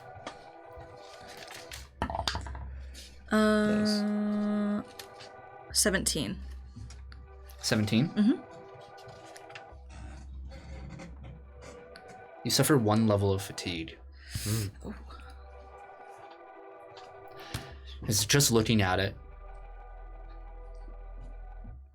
You see that picture warped, twisted. And you feel, as you look back to Laura, where her bunk is, the room seems way longer than you remember. Just goes on for an eon. And on either side are just bunks,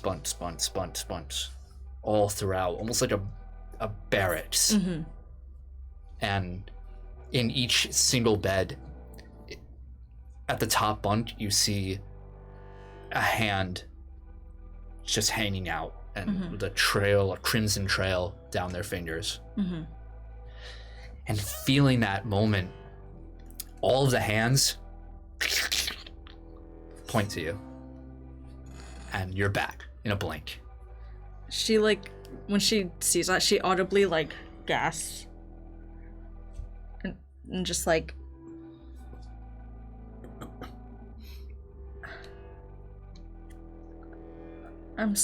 It's not my fault I'm this way. You know, maybe I just... And she stands up and clenches her fists, and she holds on to that slingshot, and it's just shaking in her hand. She kind of shakes herself out of it, and she's like, nothing was ever your fault, Laura. None of it. Nothing that has happened is your fault. And whose fault is it? No, why am I even... Barrett. While outside, trying to like walk around to one end of the house. Yep. Then the other. And the whole time Raj is just staring at the house. Yeah. Up on the second floor. Yeah, I think maybe like when I circle back around the house, I'm like, well, what's going on in there? It is struggling.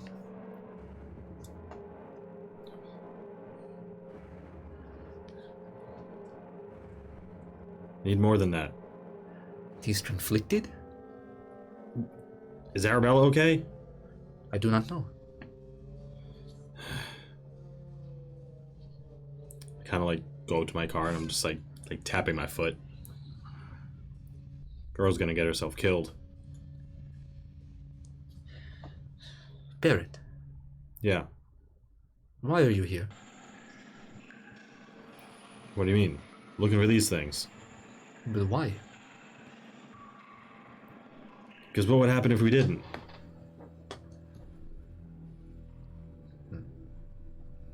What indeed? I don't want any more civilians getting hurt, alright? There's 2 kids in there. That would be quite unfortunate if something happened to them. Yeah, so why don't we just pull them out? That might be even more dangerous. This is very unstable. Okay. So what, we leave the kids in the house and try and deal with it in there. Contain it.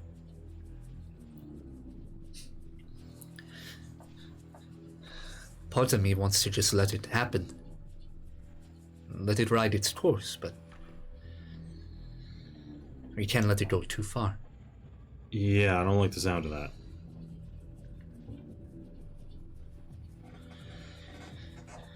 Barrett, you strike me as an individual who will do whatever it takes to accomplish a task. Yeah, sounds about right. What if I told you that those 2 children had to die?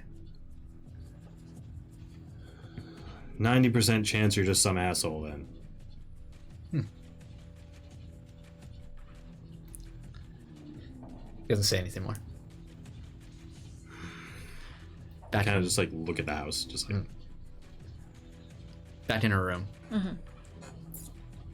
She takes a step towards the one window, the forward wall. Right. Just kind of like hits her fist on the windowsill.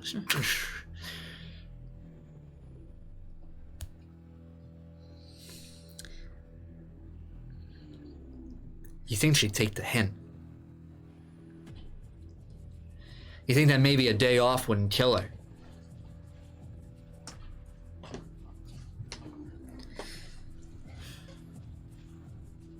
It's not fair. No, it isn't.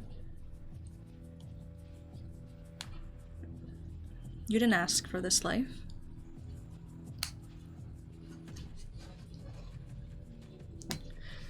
You're right. And that means I get to do whatever I want to make it right. And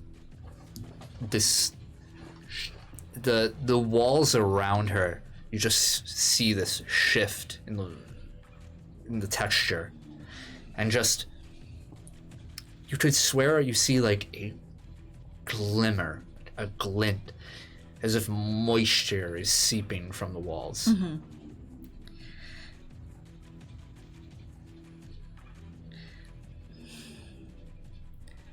If you decide to do anything, wouldn't you want to be as safe as possible, just you and Liam?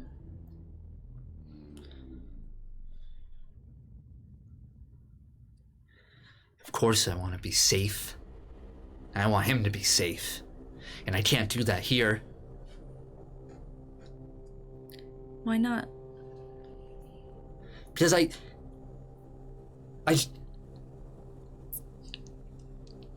don't...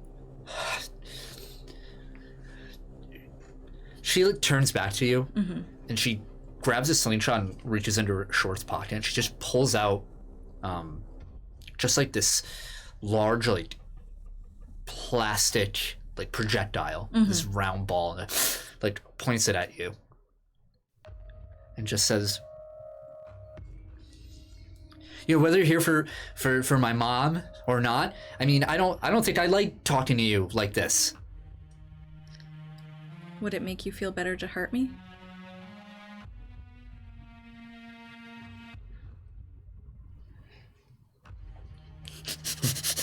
Yes! Dumb bitch. I hope that's what It's just like, you goddamn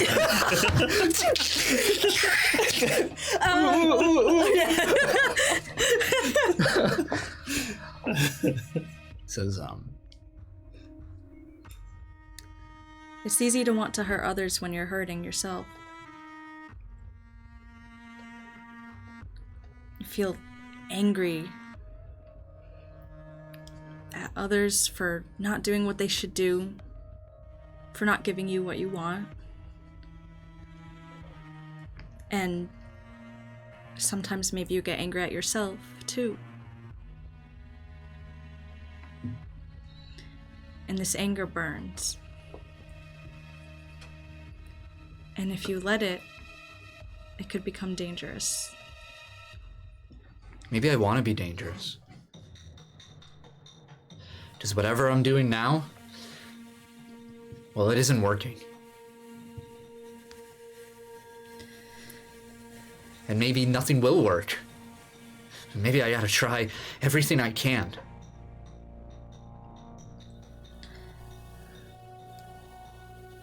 Would you accept help?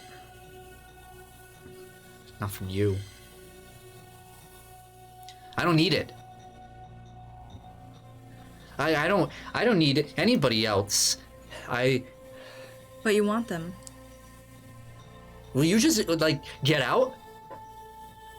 She fires off the projectile and hits right the wall next to you. Yeah. And when it does, you feel like something splash against you. I kind of like take a look. It's not no color or anything. Yeah. It's clear.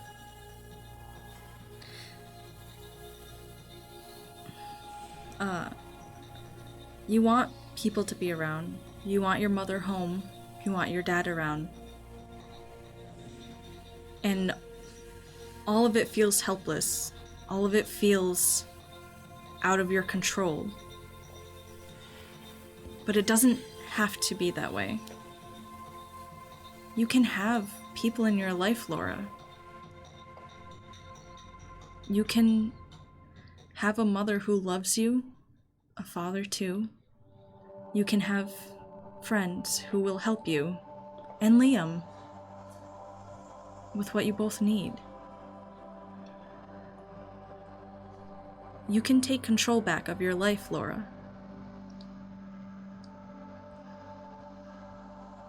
And you don't have to be dangerous to do that. You can be strong. You could be powerful being you. Being Laura. I don't know how it feels. I have no mother. I have no father. I have nobody around except the compound. I can't imagine what it must feel like. No, you can't. And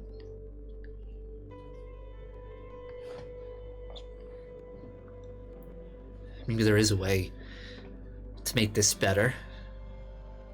Maybe that's just stopping the problem at the source.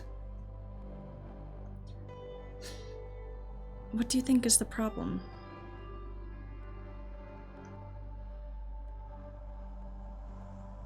She turns around, and we can see like, her reflection in the window, and you behind her.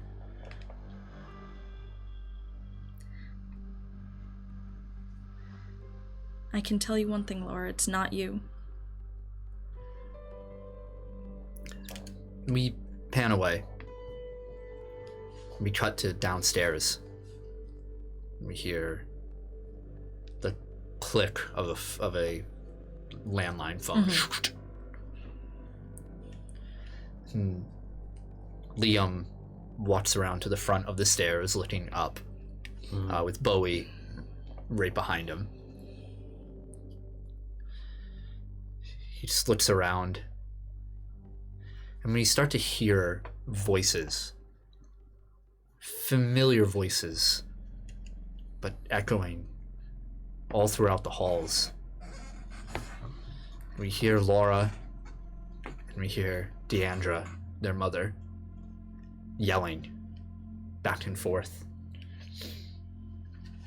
We hear screams. We hear doors slamming. We hear the echoing voice of, just come down and eat.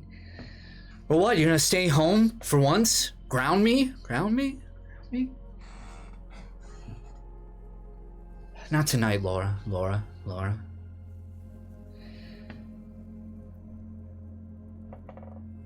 You have time to look at this, right? Or do you? You hear the shuffling of paper. You missed it again. How old is he now? How many have you missed?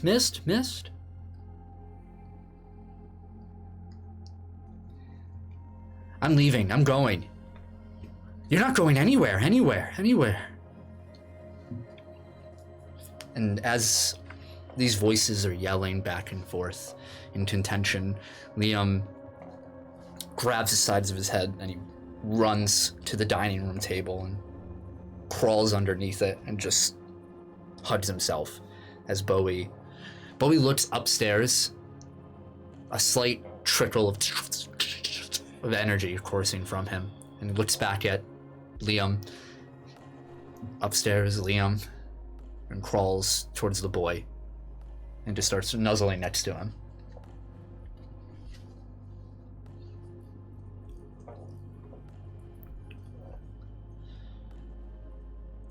Laura looks over to you, turning now, and says, "You can't make this right, but I can. I will. I have to."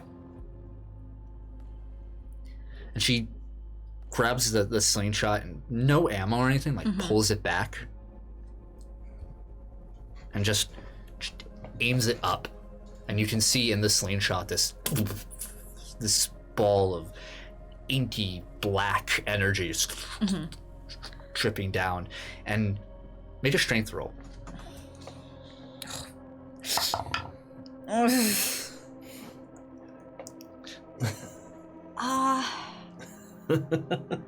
I'm gonna use the sheer point. Okay. Good idea. Yeah. Good idea. I rolled a 5 and I have 0 strength. I see. Understood. Yeah. Yeah, 10. 12. Pushed back out of the room. The door shutting. And you see around the door itself in front, chains. And start to wrap around until it starts to make a shape of a triangle. And when you do, both Barrett, you're outside, just talking to Raj, and you both feel from inside just a pulse of that nauseous energy. Well, I guess that's it, huh? That's my cue. Looks like it. Did like a window break, or can I tell what room this is happening in? This energy it isn't physical in a sense, right? Okay. All right. Now I just grab my briefcase again, and I'm just like, all right, I'm heading in. Yeah. You walk up the door. Chains. A triangle appears up front. Even with the triangle and the chains, I try and like kick at the door. Yeah, make an attack roll. Attack or just damage? Attack roll. 13. See if you hit with your... 13. Yep, okay. And then make a... Oh, what's your damage for unarmed? 1. Okay. Yeah. Bounce off. As soon as that happens, I open my briefcase, like toss it up, let the gun form, and like catch it, and I'm just gonna try and like shoot the doorknob. Yeah, make another attack roll. 24. Okay, damage. 7. You see, as you shoot, one link of this chain just out of dozens just shatters. Raj, any help?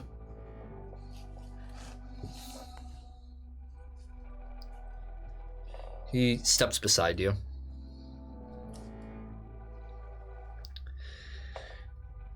I don't think I'm very useful here. Can't get me in there or something?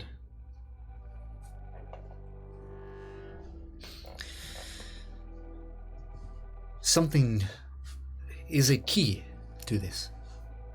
A key? It is something that is wanted. There is a desire that must be fulfilled.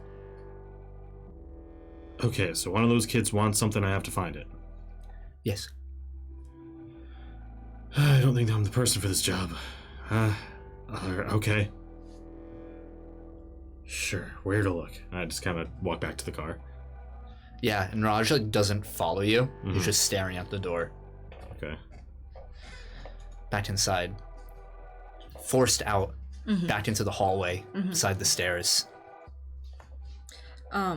I'm gonna try to, like, pull off the chains, or, like, at least pull at them. Yeah, make a strength roll. Do I use my unarmed or pure strength? This is an attack roll. You're just trying to pure yank strength, them, not okay. yeah. Ooh, 19. You feel like you're putting like a really good effort into this, like giving it your all. There's like a desperation that's fueling you. These are not normal bindings. I kind of like bang on the door. I'm like, Laura, Liam needs you. I need you to open the door. There's no response. When I don't hear anything, I'm gonna run down the stairs and try to find Liam. Yeah. You start running down the stairs, and Oh, great. you just... Were the stairs always this long? The end is just there. And every time you take a step, it doesn't seem like you're moving any closer. And you stop. You turn, and you're no longer on any stairs. Make a will save. Oh no. That's good. 21. Nice. In front of you, as you turn, are woods. Dark woods. And hanging from a branch in front of you, strung up, upside down, like meat at a butcher, is Lacey LaCroix, neck freshly bleeding, with teeth jutting out of the wound. The young huntress looking at you and blinking. She just takes a step back and gasps and immediately like shuts her eyes and turns around. When you turn, you see the front of the compound, and in front of you, in a pool of his own blood, you see Brother Lewis, a bullet in his head, before his eyes look at you, and you see other eyes open up and turning away from that. You're back on the staircase, closer to the bottom. All right. We just have to find Liam and Laura. That's it. Get your stuff together, Arabella. All right. She like winces and kind of tries to take another step forward, like down the stairs. Yeah, you made it. Continue. Does she make it down? Yes, okay. you made it right down to the bottom. The dining room to your left, and to your right, the fireplace living room. I'm immediately calling out for Liam. I'm like, Liam, where are you? Are you okay? Liam! As you're speaking, and you notice as you start moving after you've reached the bottom here, you feel sluggish. Or it feels like it's a greater effort to start moving around. Not so much that like there's a change in like gravity or something like that. It's more like your body doesn't want to give the effort anymore to start moving. While here, you are considered half speed.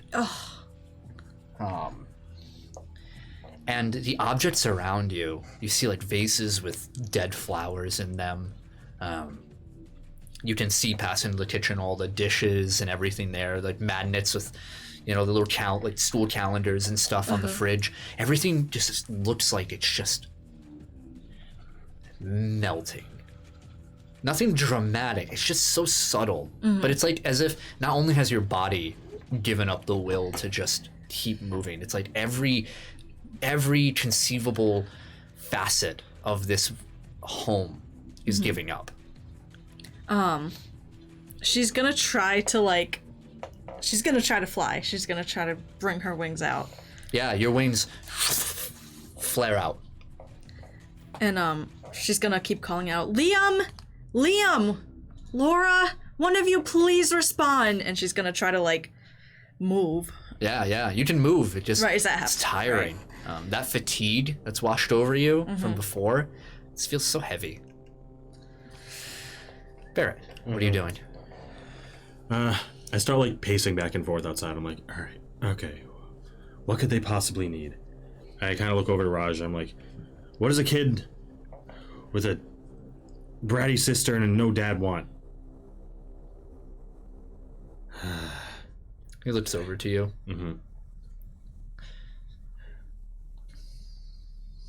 I think in a way you've answered yourself already. Okay. I go up to the door. I just kind of... the first thing I'm going to do, even though I know it's probably not going to work, is I try and call Arabella. On the phone? Yeah. The number you're trying to... Yeah. Okay. Wait. Not going to work. Not quite. He's probably scared, right? He's probably pretty terrified in there. He just nods. He just nods. Okay. All right.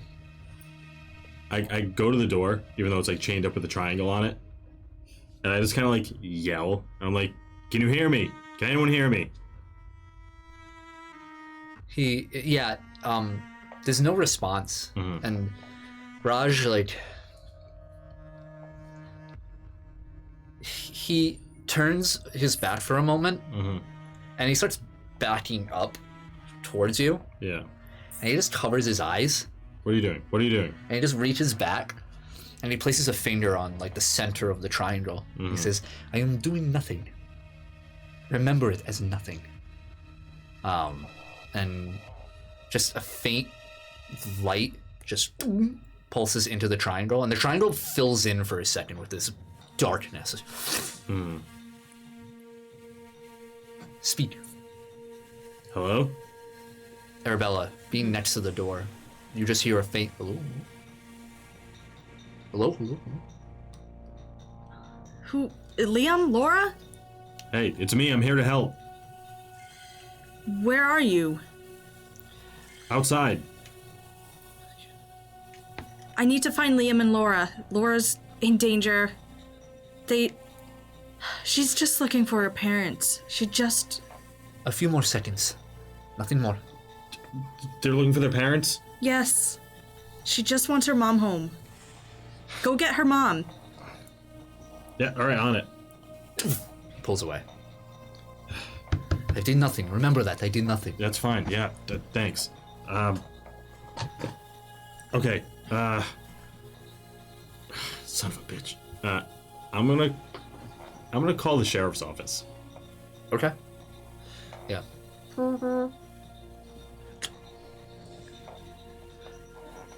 Sheriff Stone here.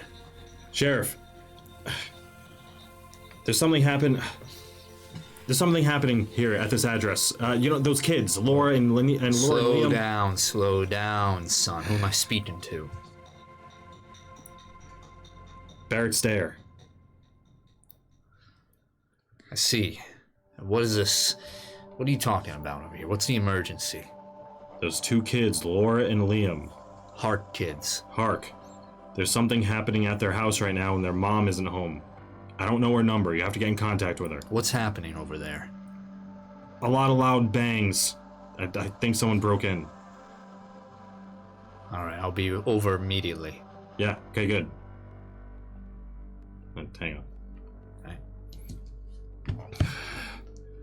Well, I guess we're waiting. I walk over to Raj. He's like still facing away. He's on the sidewalk now, like outside of the gate. Just like looking very uncomfortable. You alright? Look, I'm sure those kids will be fine. Arabella's in there with them. Yes, I am sure they will be okay.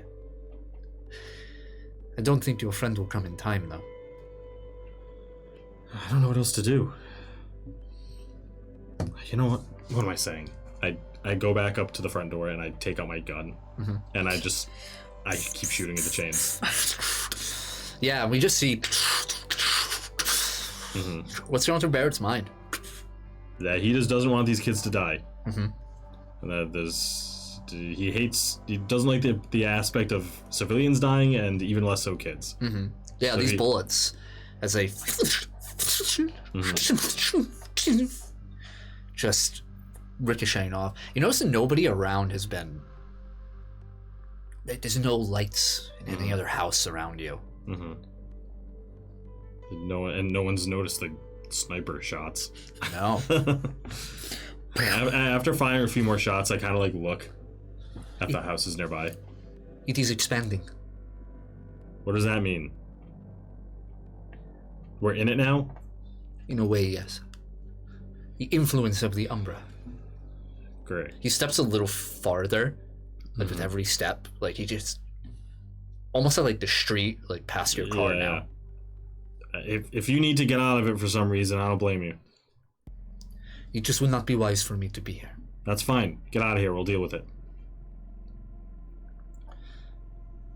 He says, Barrett, you have to give them what they want. And I think only you can do it. I'm trying to get their parents here. He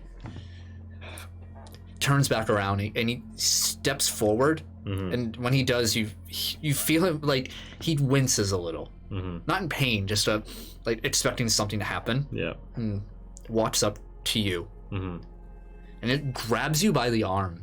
And it hurts. His grip is strong. Yeah. And he pulls you in. And he says, what you have there. And he motions with his chin down to your gun. He says, that is part abomination. But very helpful right now. Okay.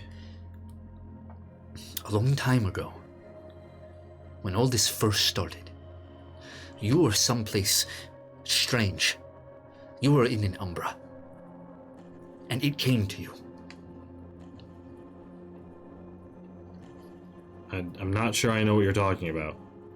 I saw it. I have been watching you, all of you. And I saw what it is capable of. It can move between the Umbras. It can...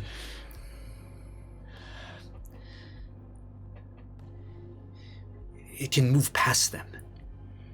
Yeah, I know, but I'm not in there. And neither is it. You do not need to be... You are in it right now. Not deep enough, though. But you can leave.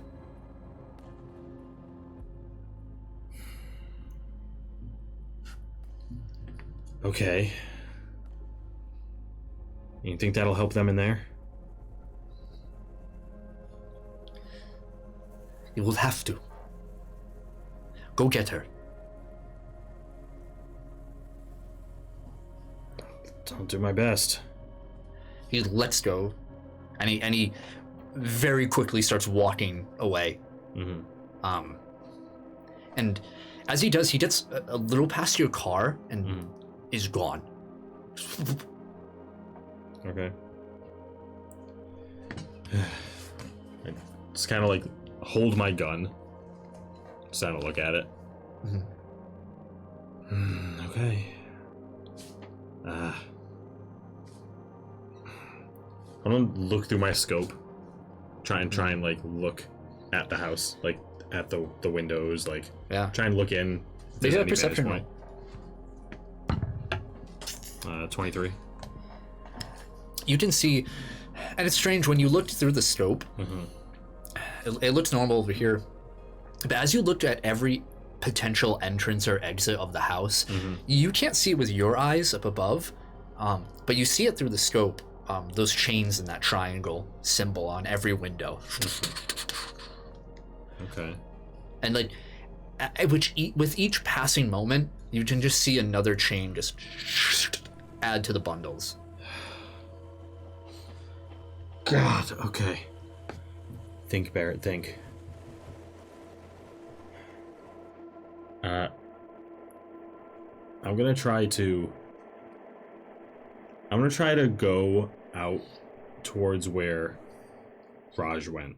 Yep, into the street. Mm-hmm. Yeah. You start walking over here. Mm-hmm. And as you do, the farther you start reaching from the house, like right where Raj was, a little bit past him, make a fortitude save. 16. 16. You stumble, but compose yourself. Mm-hmm. It feels like you want to upchuck. Yeah. And it feels like you're being tugged backwards, as if something is pulling you back. Okay. And you push past. And as you start moving, make a toughness roll. Oh boy. 14? 14? You take 1 injury. Okay. As you start to, you look in like your like forearms and like your thighs, like wherever the resistance is felt most, you see like steam rising off you. Oh. And you feel burns. Oh. Like almost like rope burns. Oh. Like dragging along your skin the farther you move. Yeah. And just pushing through. But you feel a stirring in your hands, and your rifle is shaking. And it's kind of hard to hold on to it. Yeah. I'm gonna try to just like push it a little further. Yeah. The gun starts to fall apart, pieced, and just crumble. Okay. And then drag behind you, Yeah, shaking. I'm gonna try to like pull it towards me as I move. Yeah. You still have like the trigger and handle mechanism in your hand as you're moving. It's just dragging, like as if they're tied to strings, just connected to you. Okay. And make one more toughness roll for me. 18. 18. You feel okay. That it still hurts, and you see more of these lines of steam coursing off you, and eventually you push through and hear a shattering. Your vision warped in that moment, and the pieces of your sniper fly in front of you. Yeah. And just form your cycle. All right. Yeah, I'm like immediately gonna hop on it. Yeah. You hop onto it, turn around, and notice that the entire house looks completely normal. And there are people around you. Yeah. No, there's nobody around you, but there's like lights on in people's houses. Yeah. Not looking out or anything. Okay. Yeah. Motorcycle revs. Your car is there too. Is it weird? I'm just gonna. You got 2 cars. Yeah. I'm just gonna drive into town. Arabella. I'm still calling out. I'm also gonna call out for Bowie. Just try to find him. You're moving around, calling out to them, and make a perception roll.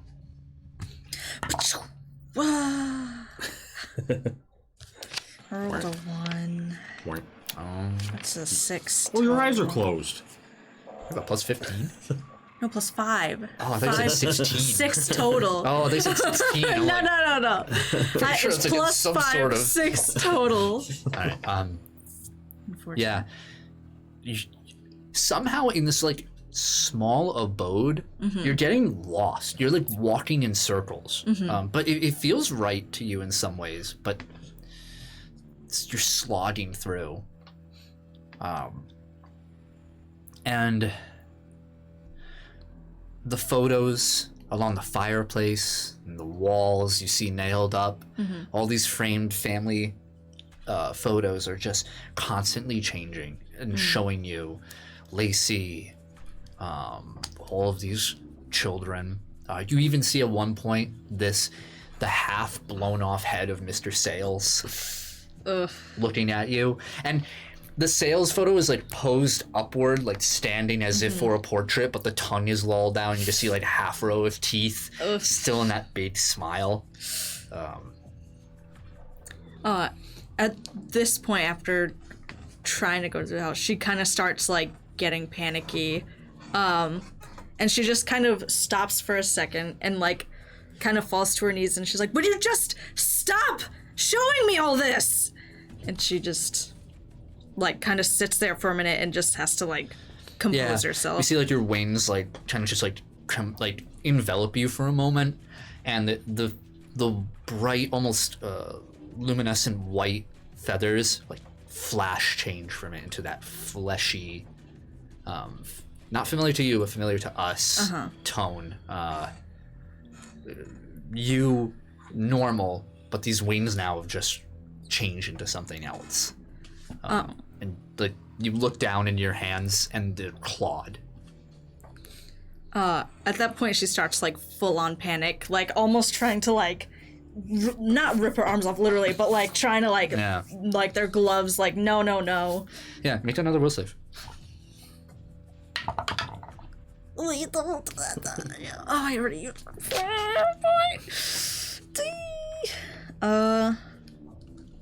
12. 12?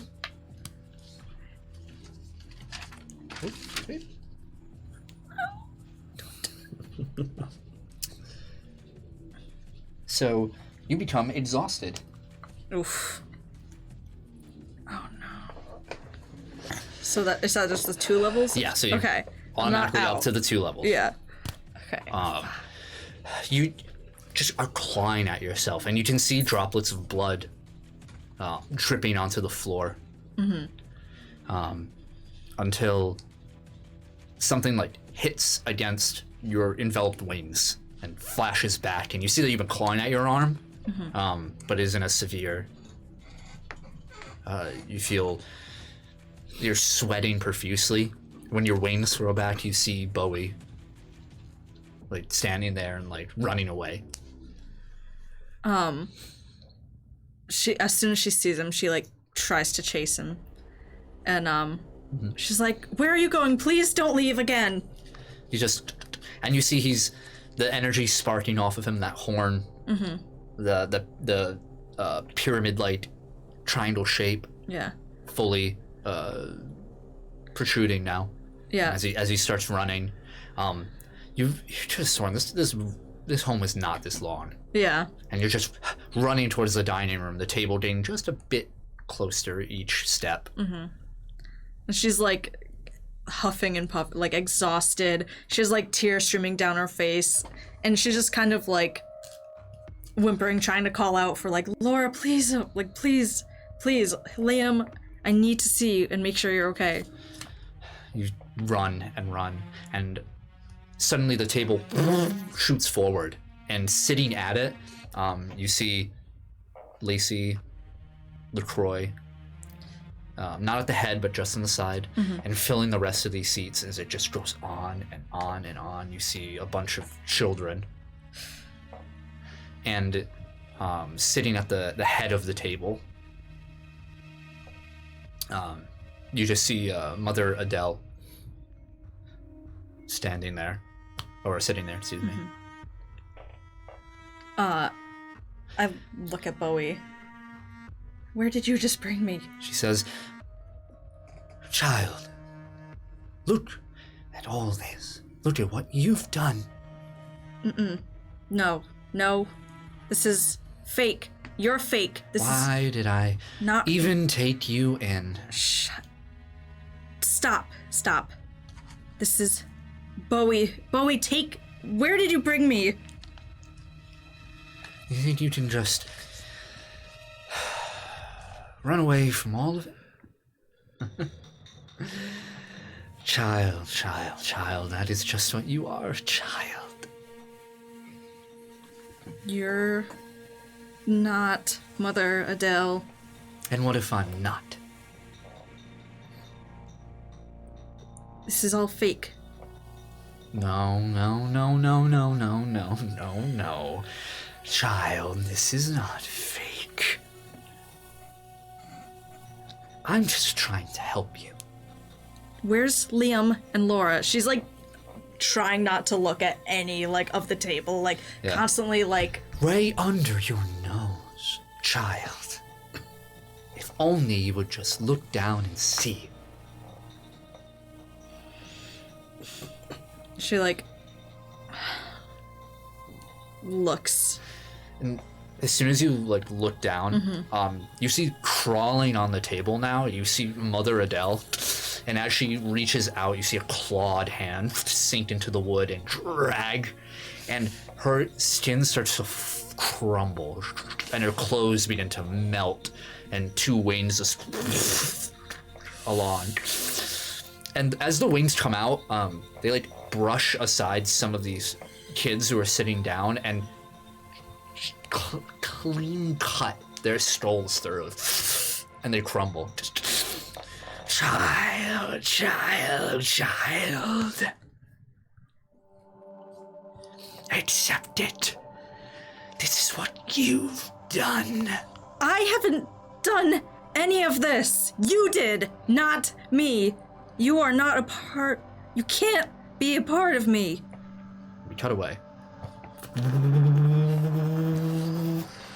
Barrett, what are you doing? I'm speeding towards the sheriff's office. Okay. You know where she works, though. Do I? I don't remember.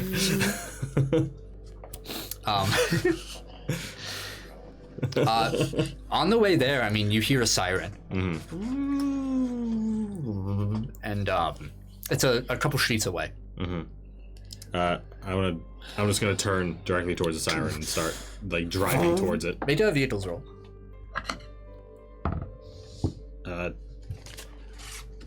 16. Only you kept track of the lore. If only you took notes. Yeah, I would try reading Cory's notes, but I can't read his handwriting. That's metagaming. So the sheriff is driving fast. He's moving through his sirens. But you rolled well enough. One above him, actually. Nice. Funny enough, that you are able to start catching up. Cars moving aside. You just and he, like, you haven't caught his attention yet. Yeah. You're like on his tail. Yeah, I'm gonna try to drive like alongside, like towards his. Yeah, you definitely can. He's like. Yeah. I'm just like. The fuck? As I'm driving alongside him. What the hell are you doing? It's a rolly one.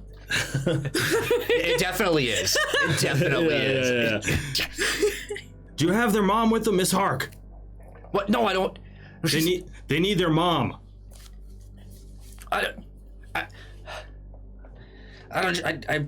tried contacting her at her job. Where does she work? At the mall's over there, the realty office. You son of a bitch! As soon as he says that, I just like skirt, turn around. God, I'm so dumb. You motherfucker. Yeah, it looks like he's yelling after you, but you just. Yeah. If only you kept track of the lore. Yeah, it's fine. Arabella. Yeah, staring at the visage of this demonic entity before you, melting through or bursting, practically like Mother Adele's form a cocoon around what this is, just bursting out, just slowly crawling the distance of the table. I'm gonna back away. I'm gonna try to look for where Bowie went. Yeah, Bowie's at your feet, and like jumps up onto the table, ready to, and just like basically intervenes himself between as the creature. Yeah, she's gonna like run, like dip. Yeah, the last thing you see is it grabs Bowie and hucks him, like, and you see just Bowie. No, Bowie, no. Yeah, you do see like blood on the claws of this demon as Bowie just towards the kitchen area. You hear like smashing of dishes. As soon as I see that, I like stop dead in my tracks. Like, You hear, see what running does, child. then I'm going to get rid of you. And she like turns around and she starts like dashing towards this thing. Okay. Yeah. It looks like its legs aren't working, as it just prostrates itself at the end of the table. What do you do? What can I do, man? Out of my head, man. Get out of my head, man. She's gonna straight up just try to grab this thing and incapacitate it. Like, just grab it, like, very Make an shaky. attack roll. And this is the affliction, so this is the unarmed. Yes, correct. 17. You watch as you, like, attempt to grab it, and like your fingers, they go too far in, like, just into the flesh. Mm-hmm. Your hands sink, and it starts pulling you in by your wrists until your face is right up against the long, toothy maw. And the demon just, you can't fight it. You can't run from it, child.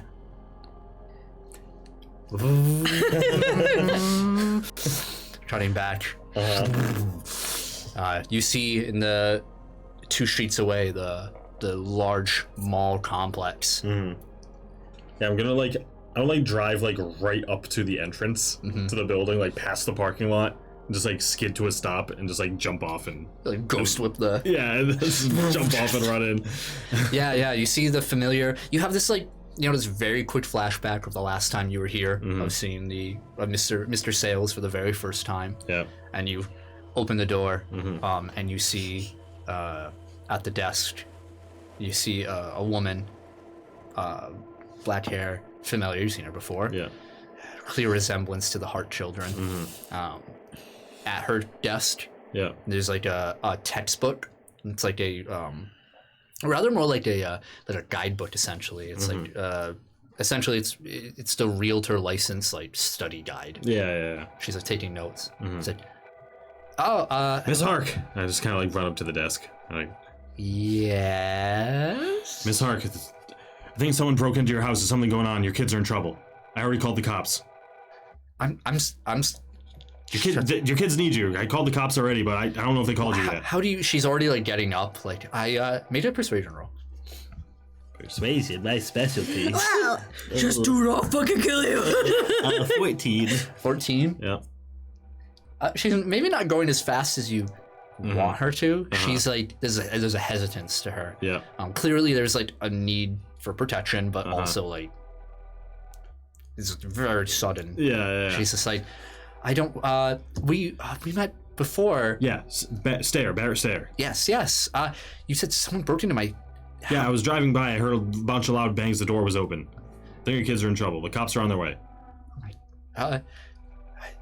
She like turns back to the back offices. And like at her desk. Yeah. And then she's not looking at you. She like and grabs her coat and starts walking out.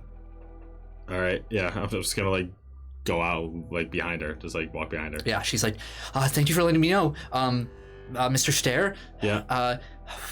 I don't. You need a ride? You good? You heading there? Yeah, no, I can drive. All right. Yeah, I'm just gonna like pick up my bike and like hop back on it. Yeah. She like gets in her car and like starts driving. Hey, I start the bike again and head back to the house to like follow her. Arabella.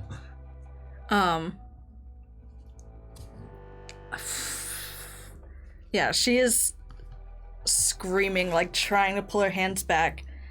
And she's like, this isn't real, and you can't kill me, you need me to live. How do you know what I want? You're so blind child. Child.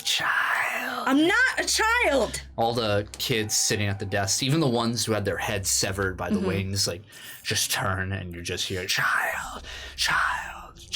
She's still like trying to pull her hands out. Made a perception roll. Thank God. 23. You hear the faint sound of crying. I immediately am like looking for where I'm hearing crying, and I'm like, Liam, Laura, tell me you're here. The crying just gets louder, and through the laughter, this echoing demonic tone, you can just hear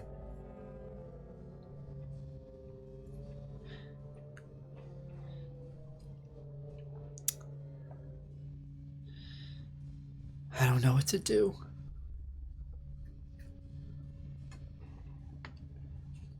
Do I recognize the voice, or is it It's Liam. Liam? And it's coming from below. I'm like still trying to wrench my hands free, and I'm like, Liam, you don't have to do anything. You're not responsible for anything. You just need to be safe. That's it. Here, you just hear when you say that, your hands just pull out of this creature who reels back for a second. Right?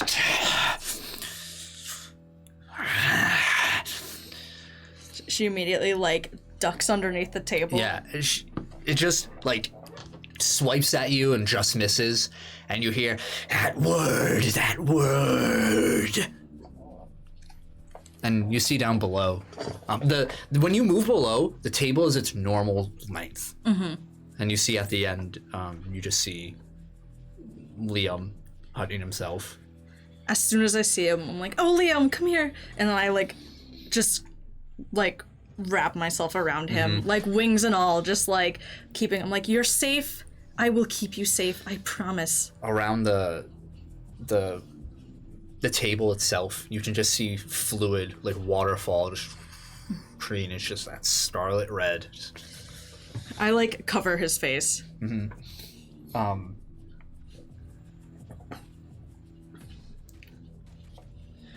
And all you hear is the children and that creature just start yelling, that word.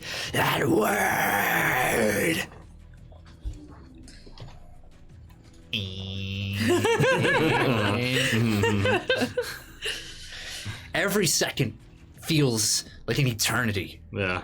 Of are you too late or not? Mm-hmm. Deandra. Oh, sorry, no, go.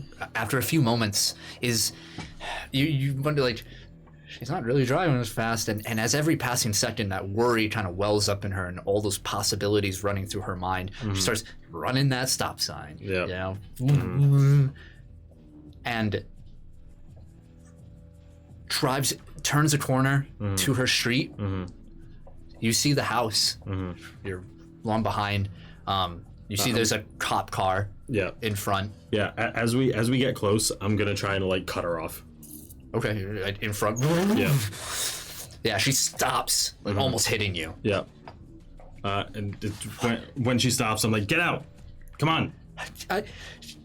In this panic, steps out. Get on! Get on the back! Intimidate or persuasion, you choose. Intimidate's one higher. Okay, here we go. Do it. 7. I see. Wait, you're so Yeah, I'll use my hero point. Okay, I'll use my okay. hero point for it. All right. Was that It's the the same same. roll? But I get to add 10? So, Okay. that's 17. That is much better. Yeah, I think you have this moment. What makes this like a hero point moment for you? Like, you stop this woman. Yeah. You have this moment of like, get on. Uh-huh. And she's scared. I mean, seeing Barrett flustered, just like this large man in a nice suit on this bike, this weird looking sci-fi ass bike. He just has this air about him that's just like, he is here to do a job, and he is not going to let you or anyone else stop him, and he needs you to comply. Okay. Yeah. She looks back at the house. And then at you, and knowing now, and she kind of looks at like towards the cop car. It's like a little farther. And she walks towards your bite and says, "You need to explain way more to me," and hops on the bike. Yeah, as soon as get me to my kids. As soon as she hops on, I take off towards the house. You see Sheriff Stoney gets out, and he like looks at the house. It looks normal, and he's just like, takes off his hat and like scratches his balding head. It's like, what the? Puts it back on and looks over the side, and like slow motion just looks over as the bite disappears. Oh no. Now what the and we see now your bite appear in front of the house with these chains, all the triangle symbology, normal. Everything, all the houses around you, everything in the visual spectrum has a melting quality to it. Like deteriorating. Yeah. And Deandra like looks around. Is about to say something and then looks at the door. And she looks entranced. Yeah. I'm gonna hop off the bike. And I'm gonna hop off the bike, and as long as she's also off the bike, I'm gonna turn it into a gun. Okay. And just start walking towards the house, and I'm just gonna look at her and say, you know, New York 5 years ago, this is kind of similar, and your kids are in trouble. She walks towards the door and she like puts her hand on it. Again, her eyes almost vacant. And she says, "I know what's happening in there." What's happening in there? And she just looks like 1,000-yard stare. Says, "It's been going on for so long."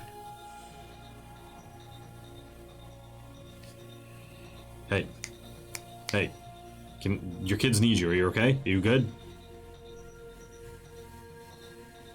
She says, she turns away, and like hugs her arms, and you're pretty certain that what's happening right now, just there's a complete shift in how she's carrying herself. Yeah. She says, no, it's not my fault. I'm gonna turn to face her and just like grab her shoulders. Yeah, she tries to turn away from you. Yeah. Deandra. It wasn't me. That I didn't do this. I shake her a little bit. I'm just like, everything is okay. You're okay. Your kids are in trouble. Meanwhile. I'm still holding on to Liam. I'm going to try to grab him and like fly out and just try to find the stairs. Yeah, you fly through, your wings getting painted this red color as you move through, bursting out. Liam is clutching to you hard. Yeah, I'm like holding him, like still trying to make sure he is not like looking at anything. Yeah. As much as I can. Yeah, just like burying his head.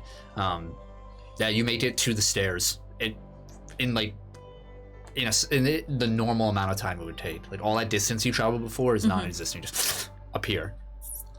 And I'm gonna like rush up the stairs and if I'm able to, I want to set him like right at the door. Yeah. Like in front of Laura's door. Yes, yeah. And I'm gonna kneel. I'm like, Liam, I know a lot is going on right now. Your sister needs you. I need to see if you can knock on the door for me. He says, I'm just gonna make it worse. You won't, I promise. She loves you. Your mother loves you. They need you. No, they don't. Why would they? I mean, you know, all this family does is just yell at each other and leave and he just starts like clenching you harder. Mm-hmm. I like pull him in a big hug. And I'm like, people get confused. People get angry. But that does not take away their love for you at all. And I like pull him back and I'm like, they love you, Liam. Every single person in this house has loved you and still does love you. And right now, they need you. Just the same way you need them.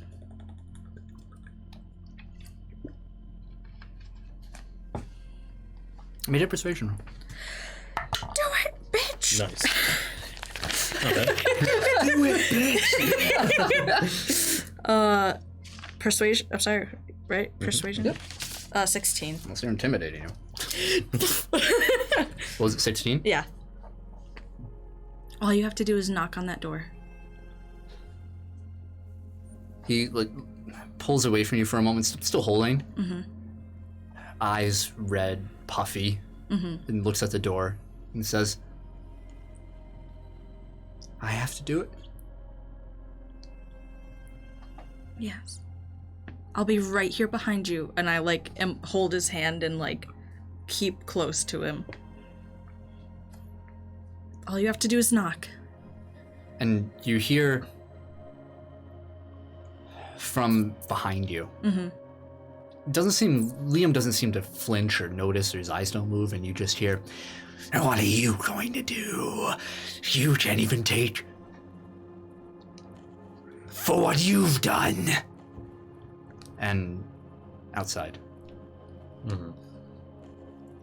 shaking Deandra, Yeah. she says, I kind of like. well, it's not my fault. He left me, and he left me with this. I kind of like get down to her eye level, and just like, hey, I don't know what's going on in your head right now, but nothing is your fault. The only thing I know is that Liam and a blank. I literally just blanked on her name. If only you knew the Lord! I just blanked. I just had a brain fart. Liam and Laura. Yes. thank you. She says, I'm out. Yeah. You don't even know their name. You idiot. I'm done. The most interactions with these kids. Yeah, I know. Yeah, she says, oh, sorry, go on. A little brain fart. Yeah. That's okay. Laura and Liam need you. They're inside right now and they're in trouble. They need to hear your voice. They need their mom. And when you say that, she's looking right at you. Kind of tears welling up in her eyes. And you hear behind you, and hear, yeah, what about me, Dad? What? Where have you been? I kind of just look at her. Dandra, you in there? And again from behind. Bold talk coming from you. Yeah, just like turn around. And you see you're no longer in the front of the Hark residence, but instead in front of Veronica's home, in the driveway. And you see, it's strange. You know who this is. You should remember what he looks like. But it's warped and distorted. This young child, this shimmering of shapes. And you hear,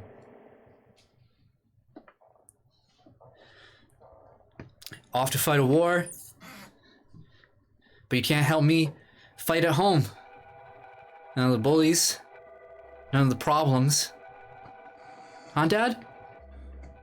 I take a step forward and like go to interact with his voice almost as if like naturally, and I just kind of like stop.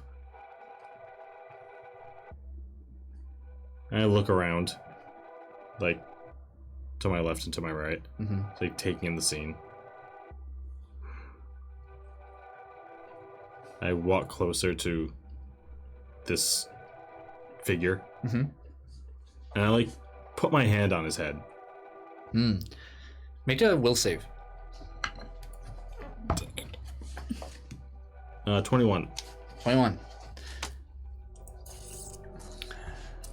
Yeah, you place your hand on it, and the constant shifting is like cutting against your hand. But this pain, negligible. You're just looking down. And you hear, it take a lot to do that? This much? Was it so hard to do this much, Dad?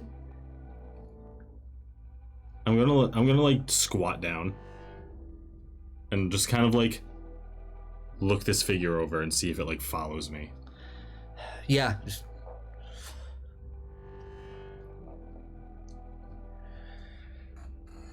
Dandra, and I turn back around. Gone. Damn it.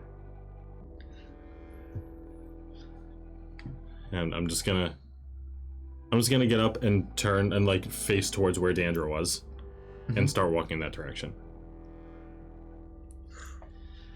And that's it, huh? Again? Looked so easy for you. I stop and just kind of like over my shoulder just be like, painfully easy. I'm gonna keep walking away from it. Yeah, and you just start walking, and you can hear the whisper as if it's right next to your head, and you hear, was it really?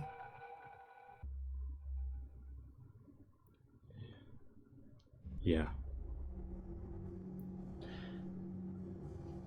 In front of you, as you blink, Deandra's there.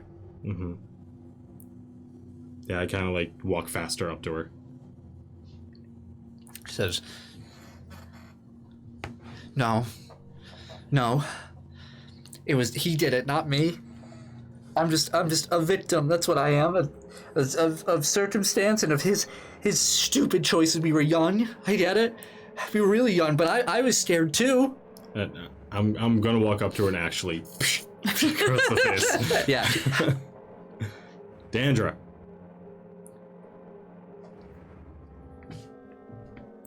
Your children are in trouble.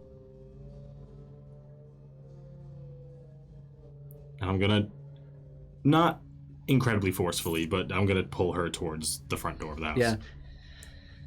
Make a persuasion or intimidate, whatever you prefer. Get a +2. 15.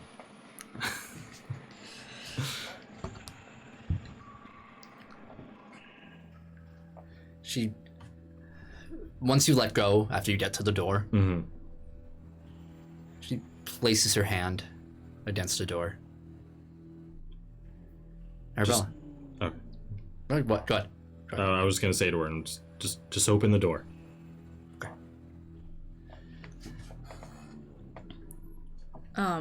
Yeah, I'm still standing there, like just trying to focus on Liam and Laura, and I'm just like, all you have to do is knock on that door, and I will be right here, and I will make sure that you are safe. Will she? I will make sure that you are safe. And what of the others? What of? And between you and Liam, this visage of Lacey appears in front of you, neck splurting out this blood. It says, Arabella, Did you do it? Liam, just knock on that door and you will be okay. I promise. And I just try to ignore it. And, like, just tears streaming down my face. Yeah. Like, trying not to grip him too tight, but, Yeah. like, definitely becoming more tense. Yeah.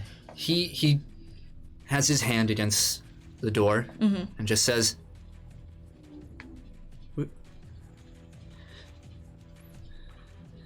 everyone just likes to look the other way.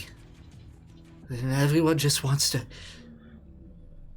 pretend they... That's why all this happened. We're going to fix that right now. Right now. And it's going to be thanks to you. And grabbing your shoulders, you see Lacey just lean right into you, the blood spraying onto your chest and a bit onto your face. Does Liam, like, react to any of this, or No, he's just... not at all. Yeah.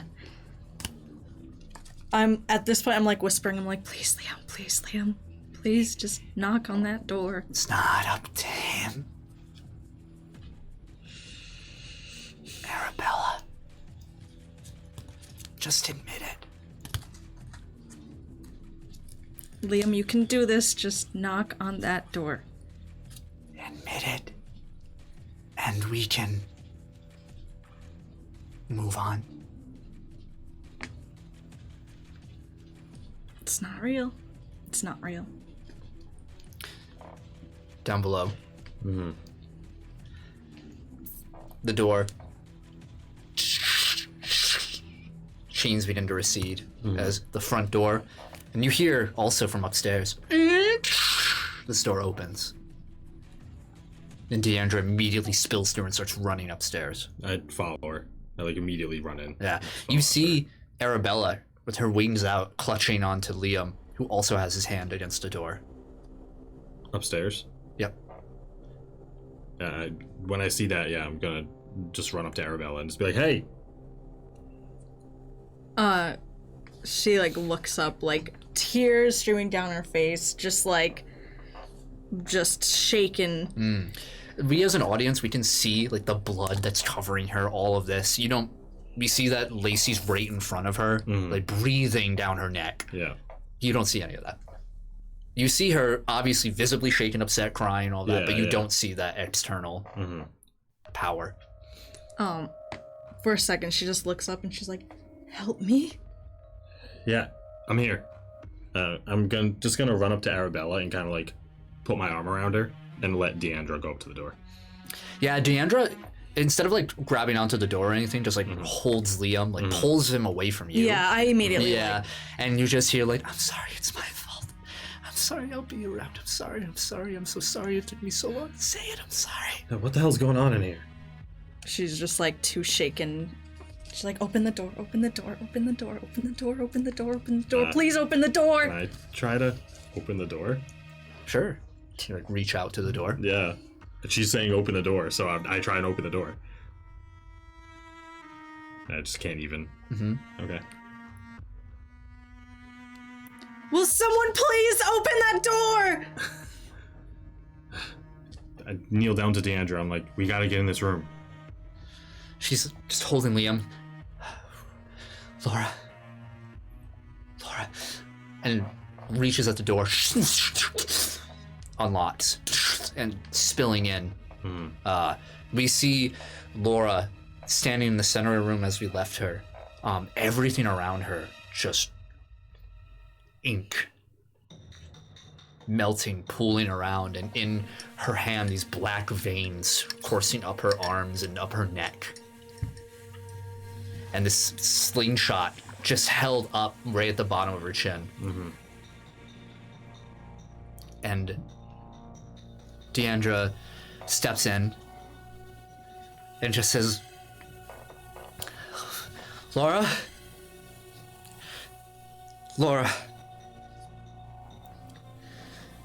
I know you don't want to listen to me, but I love you and Liam loves you. And I'm going to change things.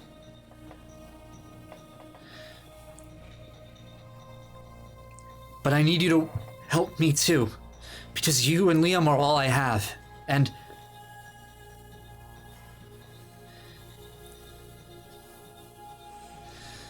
I haven't been the best mother, but I'm gonna take responsibility, and we're gonna get through this. And when she's done speaking, the room,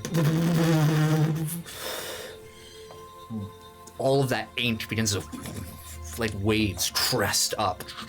And Laura opens her eyes and looks down to her mother and brother and just says, I'm sorry, I haven't, it's okay, I know. We'll work through it together. Laura tosses aside the slingshot and runs towards her family, and all three of them disappear, leaving the both of you in this melting landscape around you. I think it worked.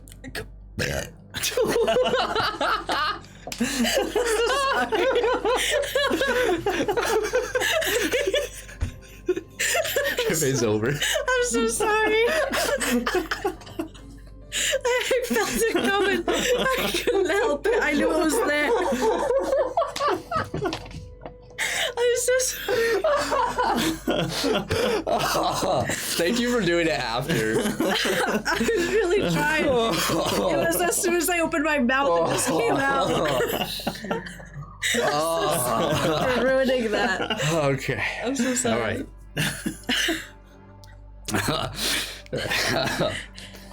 Oh god. Oh. All right. Anyway. I'm so sorry. All right. Yeah. So, two of you, top of these stairs. Mm-hmm. Everything's melting all around you. Is it? Okay. Yeah. We need to get out, please. Please get us out of here. Yeah, all right, come on. I just follow you. Yeah, I just kind of like grab her hand, speed her downstairs. Yep, you both make your way down the stairs. Mm-hmm. And just go out. As you pull her out, Arabella, you watch as Barrett leaves, disappears. I try to follow. You hit the door and she just kind of bangs on the door. She's like, please don't leave me in here. I turn her back around. A shut door. Your hand disconnected. Come on. And go to open the door again. Nothing. Bolder now than ever, you just see a triangle. More, as if triple layered of, to an obscene degree, of these chains.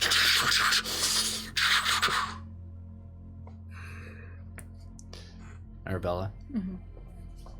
She just being completely alone. Or almost alone. Bowie's somewhere. Mm-hmm. She goes to look for Bowie. Yeah, moving slow. Mm-hmm. Feeling that exhaustion running through you. And she starts tearing up and crying. She's like, I'm sorry. I don't know what is happening. I don't know what I did. I'm sorry. I didn't mean to do anything. I never wanted to hurt anybody. I never wanted any of this to happen. You start moving towards the kitchen, and you see sitting on the counter, or laying on the counter, a trickle of blood dripping off. You see Bowie just laying there, blood seeping off the counter and also into the sink. I the dirty dishes. Try to gently pick him up and scoop him into my arms. And at that point I just have my back to the counter, cradling him and just crying I'm sorry. I'm sorry. I'm so sorry. And she tries to heal him, but I don't. Yeah, make a heal roll. 21. That was a lot. Yeah. Though his white fur stained with his blood, the wound seeps close. And Bowie kind of is like spasms in your hand for a moment before like looking up right at you. Horn still sparking, and just like leaps into your chest. She just kind of holds him. She's like, I'm stuck, Bowie, and I don't know how to get out of here. I'm stuck with every ugly version of myself. Everything I've done to everybody, and I can't make it better. When you say that, things you see from outside, Barrett, the chains, that first layer, drape down. Okay. I never wanted to hurt anybody. I didn't even know that I could. And now that seems to be the only thing I'm doing. More chains, just breaking, their linked severing. I don't know what I could do to make it better, but I promise I will spend every day of my life trying to fix it.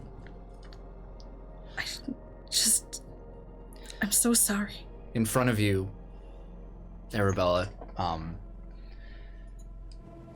someone kneels and just placing two hands on your shoulders. She like jumps, like jarred. You hear, shh, child. And you see Mother Adele. Says,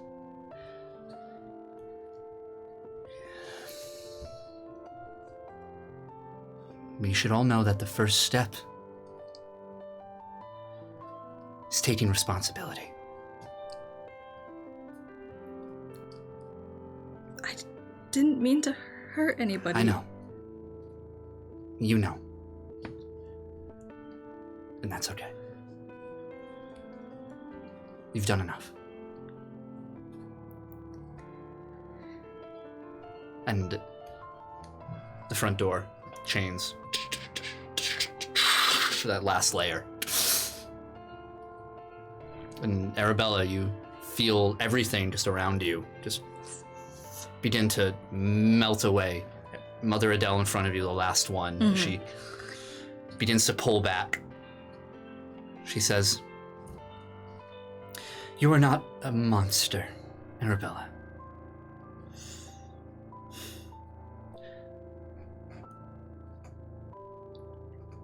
And you will do great things. I have faith.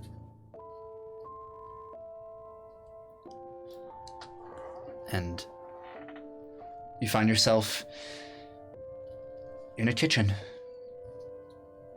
And when the last of those chains drop, I'm gonna just run up to the door and like kick it in. Yeah. The door slams open, you run in, and both of you feel this sharp nausea, like things start to just swell up inside you. And you turn the corner right towards the kitchen, and you see in front of Arabella is this bright orb. Just everything around you still melting. When I see her and the orb, I'm gonna just immediately run up, grab the orb, pick up Arabella, put her over my shoulder, and run out of the house. As soon as you grab the orb and you grab Arabella, both of you,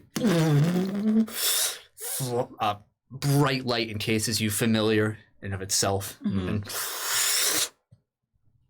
the two of you are inside the kitchen, looking normal, and you see faint red and blue lights outside. Yeah, I'm still gonna try to pick you up. I just let you. All right. Yeah, I'm just gonna like fireman carry her out of the house. She's like completely exhausted, like bags under the eyes, puffy red face, just still trying to hold on, like weakly trying to hold on to Bowie. Mm-hmm. Yeah, I'm just out the front door. Yeah. Out the front door, as you start to walk out, we start to pull away. Stone walking up to you. Yeah. But we don't get to catch or see what happens. As we pull down the road under a street light, we see, just resting against it, we see Raj, who just is looking at the scene in the distance. Has a little bit of a smile.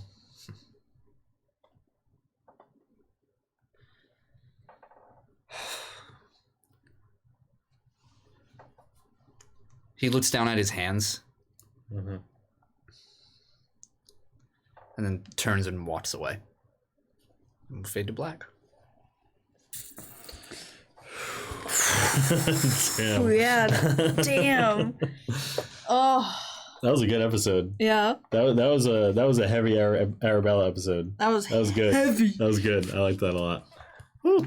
Check out what our thoughts about this episode are in the post show if you subscribe to our Patreon. You'll hear Only $10 to listen to the post show? at least 30 minutes of us talking about it. Oh my god. Thank you so much for tuning in for this week's episode of the Umbra Initiative, whether it's live or you checked us out on Spotify or YouTube, anywhere you caught us over here. If you like what you see, make sure you check us every week at 6:30 p.m. East Coast time over at twitch.tv/KeepTappingX. That's where you'll find us, KeepTappingX. Shout out to our patrons, our special Kith tier patrons over there. We got Tales of Sorrow. I'm so sorry. We got Neo Boy. Hey, Tails Neo? We got the legendary Watermelon. Hell yeah. Thank you guys so much. All fantastic people. Oh yeah. Hell yeah. Thanks to all you guys that we were able to keep doing this. Keep some motivation up. Make sure you always hit those like buttons, those comments, Tell your subscribes, friends. tell your friends, everything. Yeah, every single just bit helps. hit it. Click every button on our Thanks, page. Logic. I only burped once. I think I counted 4 bursts. Check out our merchandise. Hell yeah. The charity is still going on for the whole week. Yes. So check out David streams. Every Monday through Friday, noon to 4. For There the you go. rest of the week. For the rest of the week, this week, I'm going to be raising money for Project Hope, even though we surpassed our goal. Hell yeah. Let's keep everyone, going with for that. it. New goal. Let's keep going. So make sure you check us Give to out over there. people who need. Stick around. We're gonna raid. Real raid. Hours. And we love you. We'll see you next week. See you next time. Bye. Bye.